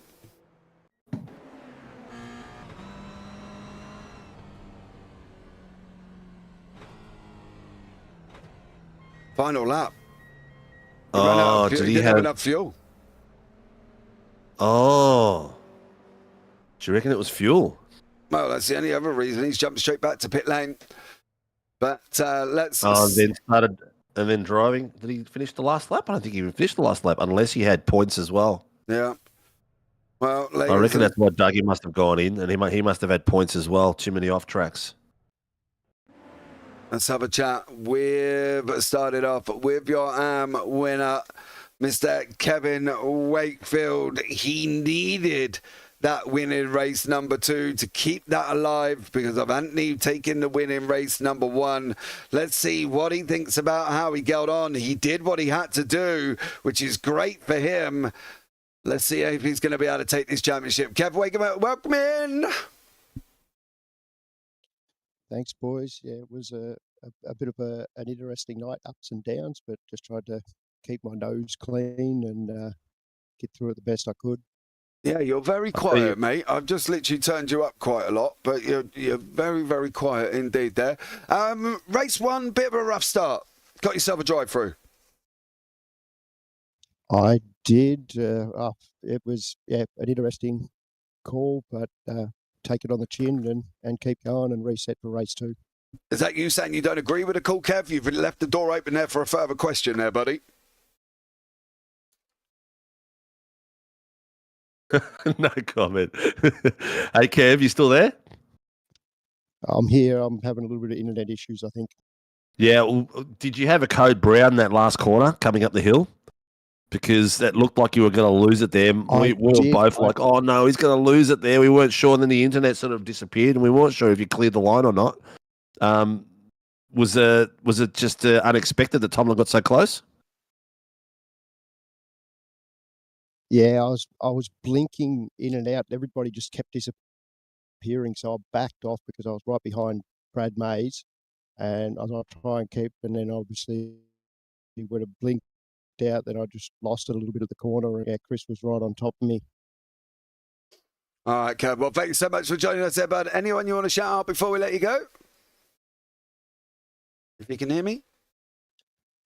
Just a shout out to my wife, let me do it. All my kids, Natalie, Olivia, Evelyn. Yeah, a shout out to my wife, Michelle, Natalie, Olivia, Evelyn, and my number one supporter, Teddy, who sits on the couch behind me watching every week. Man, take care. Oh, he cut out again. And thanks for the broadcast. Man. And the guys. Take care, Kev. We'll catch up with you next week, bub. I don't know if you heard me or not. Yeah, not too sure. It's so really DeBono got a DeBono had incident points that he pulled over for. Oh, okay, ladies, and I got a quick question before we do the next interview. Which podium was exactly the same for both races? Callum Hodgkinson. Yep, Pro-Ams, Hodgkinson, Alan Price, Hodgkinson, Alan Price, and the man that took the win. He got a 2 out of 2 here as well, and he cements his place at the top of the Pro-Ams because he took points out of Ryan Bryce. He led the race for a little bit as well. He was nearly done for an assault in an OAP with Grandpa Gowan in front of him, but he did manage to get him through cleanly, and then overall took the Pro-Am win on both races, but led for a little bit. Let's see how he thinks about it. Callum, welcome in, bud. Hey, guys. How are you, mate? Oh, I'm stoked. What a race, man. It was good fun. Dude, it was great fun. I enjoy that track. It's one of my favourite tracks. So, it was awesome racing with Dougie Gowans there and David Gallo and a couple of other boys there. I had 16 incident points with about 5 laps to go, so I just had to do the smart thing and back off and just get the Pro-Am win. So. Yeah, you did it in both races as well, mate. You know, big points for you this evening. Yeah, obviously good championship points, so I'll take that. But yeah, also one of the best ones of the year. I reckon I love this track, and it's a bit hard with it. It's easy to get incident points, so it's I had a couple of hits, so I just had to back off at the end there. But yeah, awesome racing, great racing by everyone around me. So no, it definitely was. Do you think you're going to take that Pro-Am win? Giving it the best track, that's for sure. So see how far ahead I am after this one. I do have to have a week off in 2 weeks, so that'll be in the drop round, but should be right. All right, mate. Well done, Callum, for taking 2 out of 2 there, buddy. Anyone you want to thank before we let you go? Yeah, mate, Blackout OPR and the sponsors simrigs.com, Palmerston Bakery, Distraction Sim Supply, Shunt Scenery, DSM Painting and Decorating, and Blackout Electrical Solutions. And as always, you guys for the broadcast and FRW for the lead. Thank you. Take care, Callum. We look forward to seeing you next week, buddy. Thanks, bud. Bye. Right, there we go. Now we're going to go into the Pro Championship. The man that finished in 3rd place in race number 2. He took the win in race number 1, and then he was blinking more times than Steve, having to put on the hazard lights after he's crashed the car in race number 2. He did get up behind the safety car, though, quite lucky, and recovered back to 3rd. He needs some help, people, ladies and gentlemen. Let's get a GoFundMe started for Joshy Horton so his internet can get sorted out. But he is going to come and join us in the booth after taking 3rd place. Josh, welcome in, bud. JP, Sinker, how are we? Well, I would be better if you weren't disrupting things all over the racetrack, mate. What's going on? You got to kick that kangaroo out and stop it eating your wires. Yeah, most nights it's a little bit bad, but tonight it was pretty unpredictable. I live in Brisbane, so Alfred's coming and taking advantage of tonight, I suppose. Oh, you're blaming a natural event. Yeah, I guess so. You are. You're blaming Mother Nature for killing your internet when, I like to point out, it's all cables under the ground. yeah, you've won. All right. I'm sabotaging myself. Oh, dude, we were worried for you, that's for sure. Yeah, I was watching I'll be honest, I think I was looking at my quality of internet on my IRacing overlay more than I was the actual road. I was so worried I'd be booted out again. Oh, dude, mate, at one point you disappeared for a good few seconds. It was absolutely crazy. But listen, let's move on from the fact that you've got pigeon internet and you didn't feed your hamster. You took the win in race number 1, which is great. Got 3rd place in race number 2. Championship-wise, I think you're pretty much done. I think I can miss one regular race, one feature race. I still have to get a little bit more points before I can miss a full round. But with the way I'm going at the moment, I should be able to keep the consistency and the pace rolling through, and fingers crossed, get there in the end and get it done. We're not going to have no last round dramas for Josh Horton, who obviously had one last season. Well, I pray, but I'm working hard to get there, because I know last season obviously we had a massive shunt, but I'm a little bit more cautious, and I know that things like that can happen and they're out of my control. So yeah, eyes forward, hard down on the throttle pedal, and we'll keep pushing. All right, man. Well, that's all we can ask for, mate. See, get you over that line. You've tried for a couple of seasons, not quite there. Now, hopefully, this is your season. Josh, anyone you want to shout out before we let you go, buddy? Big shout out to the guys over at Vermilion Esports. Our sponsors are Race Lab, Burb Designs, Nathan96, Supernova Motorsports, Hymo Setups, Vermilion X Coaching, and the Kart Shop. Okay, buddy. Well, listen, dude, good luck. Take care. Look forward to seeing you next week. Thank you, JP. Thank you, Cinco. Enjoy your night. And you, man. Take care, mate. Good luck. Thank you. All right, next up is the man that finished in second place in race number 2. He was there or thereabouts in race number 1. He had to take points. He thought he won the lottery when Horton had to go in pit lane. And then all of a sudden, a safety car comes out and it brings Horton right back into play. That points gain he would have had has gone out the window. But he's gone and hopefully got some points back. But is it enough to keep him in the hunt? Well, let's see what Carl Lavery thinks about it. Carl, welcome in, bud. Thanks, guys. How are you, man? That was a great race. Really good. Yep, really good. It was a good race, dude. It was a good race. You know, what was it? 4th in race number 1, and then going into race number 2, Horton got his. I don't know. He had to go into the pits. He's having internet issues. You know, that was your opportunity for pulling out big points. Yep, I saw it, and I thought, you know, you don't want to see it go that way, but I did think about the points. I thought this could at least put me back to where I was the previous rounds. I had an incident last round, so I lost a bunch there. But after the safety car, I looked back and he was about 3 cars behind me, and I thought, how's he done that? That's nuts. But yeah, I think it was basically an early pit stop for him when he got sent to pits, and then the safety car let him catch up, and he's obviously got crazy pace anyway. So there goes the gap. I think I probably only got an extra 2 points on him or something this round, so haven't closed the gap much at all. Does that leave? You say crazy. Sorry, mate. Go for it. Does that leave you the question? Say crazy pace. Are you going to let me go or not? You say go for it. I start speaking, then he talks again. I tell you what, Steve, you go. I'll shut up.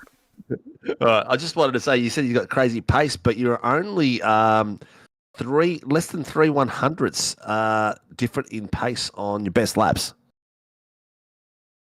That's true. I think, I mean, it's a really tight field in general. You know, there wasn't anyone who was easy to overtake. You know, even the guys in PAs, and just look at them thinking these guys need to be pros as well, because you're sweating trying to overtake them, that's for sure. So, everyone was quick. I think it's one of those tracks where a lot of people like it. And when that's the case, people are really quick. So, makes for good racing, though. Oh, sensational for me and JP, wasn't it, JP? Yeah, it was. It was definitely an interesting one. I was going to ask a question, though. If he's been called in for internet, do you think he should be allowed to pit and have a full pit cycle at the same time? I don't actually know if he did put fuel in. I mean, maybe he didn't need to, because sometimes these races can be close. So no, he pitted. He had a 7.4 second pit stop. Yeah, don't know.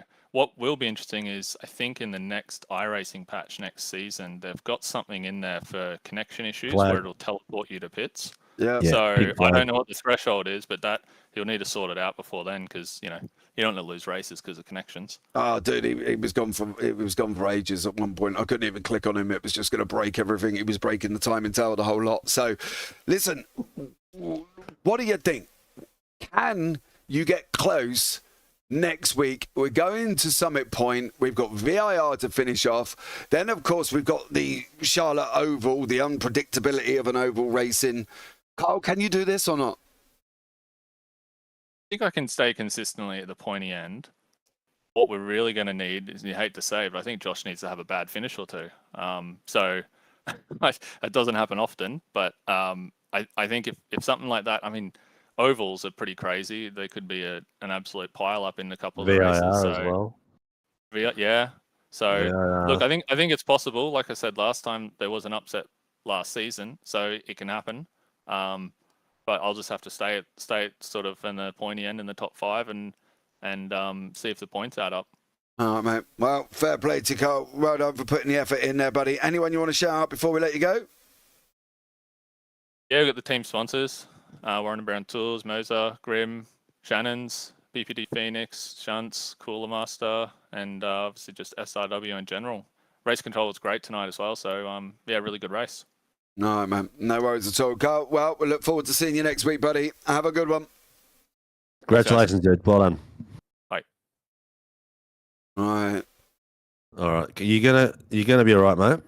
I'm always all right. Do you just take it? Do you want to? No. With this next one, do you want to take a big deep breath? It's fine. It's okay. I've got my signed naked picture of Gallo. I'm okay.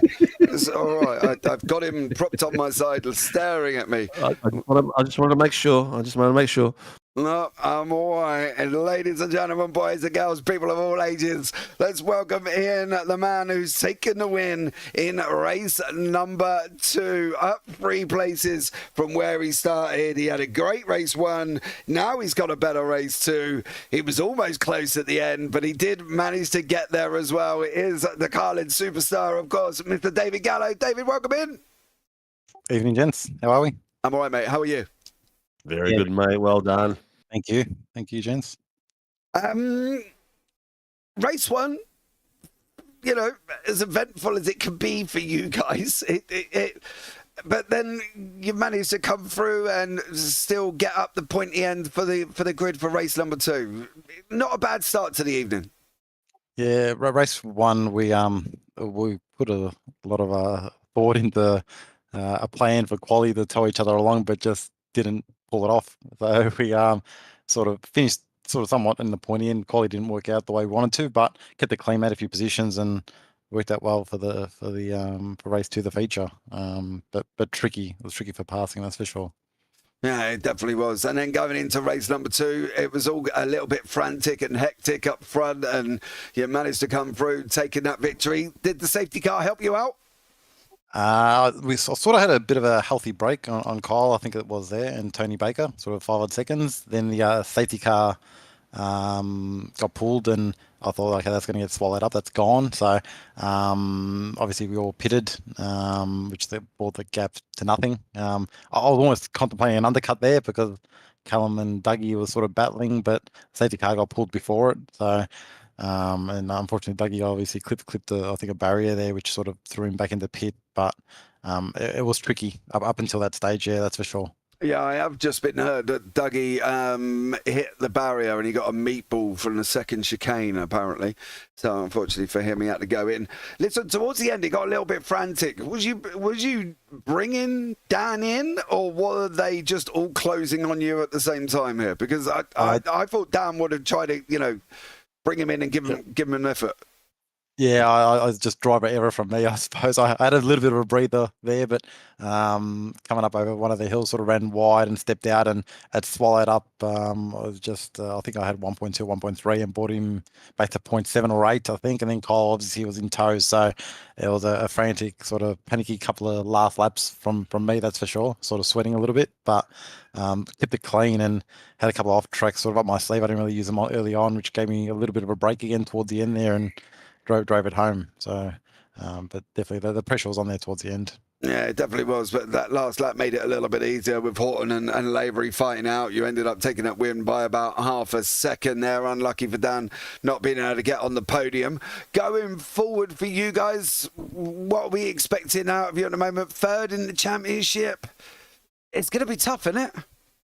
Yeah, I think so. We haven't looked too close at the points. I think we've got a few more rounds to go, but Summer Point next week. I'm not too familiar with this. I might have to put a few laps into it, but see how we go. Yeah, we're treating it as fun, me and Dan. So we enjoy the 86s. So we'll see what comes of the next few rounds. Now you got VIR, and then we're going to chuck you on an oval just to finish you off. So that should be a good one. Yeah, that should be interesting with the car and the grid. Yeah, we'll see. Yeah, very unpredictable there as well. Well done, Dave. Well done. Congratulations on taking that victory, mate. Anyone you want to shout out before we let you go? Yeah, cheers, guys. Thank you. Shout out to Carlin's Motorsport, Driver 808 on YouTube and TikTok, Glam Raider, Little Rara, and Eagles Automotive Group. And shout out to my wife Anna and my 2 girls. Oh, man. Well, awesome job there, buddy. Congratulations, and we look forward to seeing you guys next week. You guys, thank you. Catch you then. Amazing drive, mate. Well done. Thank you. Thank you. There you go, Steve. Another week passed. Another week done. I can't believe we just did round 6, mate. I just feel like we just started last week. And the action has been amazing. Amazing action. The driving tonight was just off the chart. Gallo pulled a ripper of a race out in the end. That was sensational work. That was really good. Lavery Horton coming back after going through an early pit stop, more or less, because the safety car brought him back into that race. If that safety car didn't come out, he would have been toast. He would have been at least around the 8th or 9th place, I reckon. But amazing drive. Fortunate for De Bono. He looks like he had an issue as well. Callum Hodgkinson drove a spectacular race tonight, mate. Yeah. Did really well at the pointy end for a long, long time. And then he finished where he needed to. A couple of space, 1 space against Roland Allen, and 3 spaces against Ryan Price, which was the key. Yeah, absolutely. You can see there, guys, on the championship, we got Summit Point, VIR, and then we're going to go and chuck them on for an oval, which, well, anything can happen for the final race here as well. Wakefield had to get that win in race number 2, I think, Steve, as well. It was imperative that, for Tregear, he went and chuffed himself by not going into pit lane right at the beginning, to be blatantly honest. I think that was a mistake on his part. Yeah, 100%. But you know what? Going to be more action. Anything can still happen. Anything can still happen. You know, VIR is not an easy track. We can have incidents anywhere there on that track. There's just so many places where it's really narrow and people can try to pass but won't make it. And then the oval, we just don't know what it's going to bring that to. We've seen what they can do on these cars. They can come unhinged real quickly. We saw how Katakuzinos sent someone into the skyscrapers a few rounds ago when we had them out there. So you know what? There's plenty to watch and plenty of entertainment to go. The championship is not done. Yeah, absolutely. All right, guys, that's going to bring this one to an end. Thank you so much for joining us. Don't forget, like, subscribe, turn on the bells. That would be absolutely amazing. I've been JP. I've been alongside Steve Sinkovic here as well. And as always, take care. Have a great week. And you never know, we might see you on a track sometime. Good night.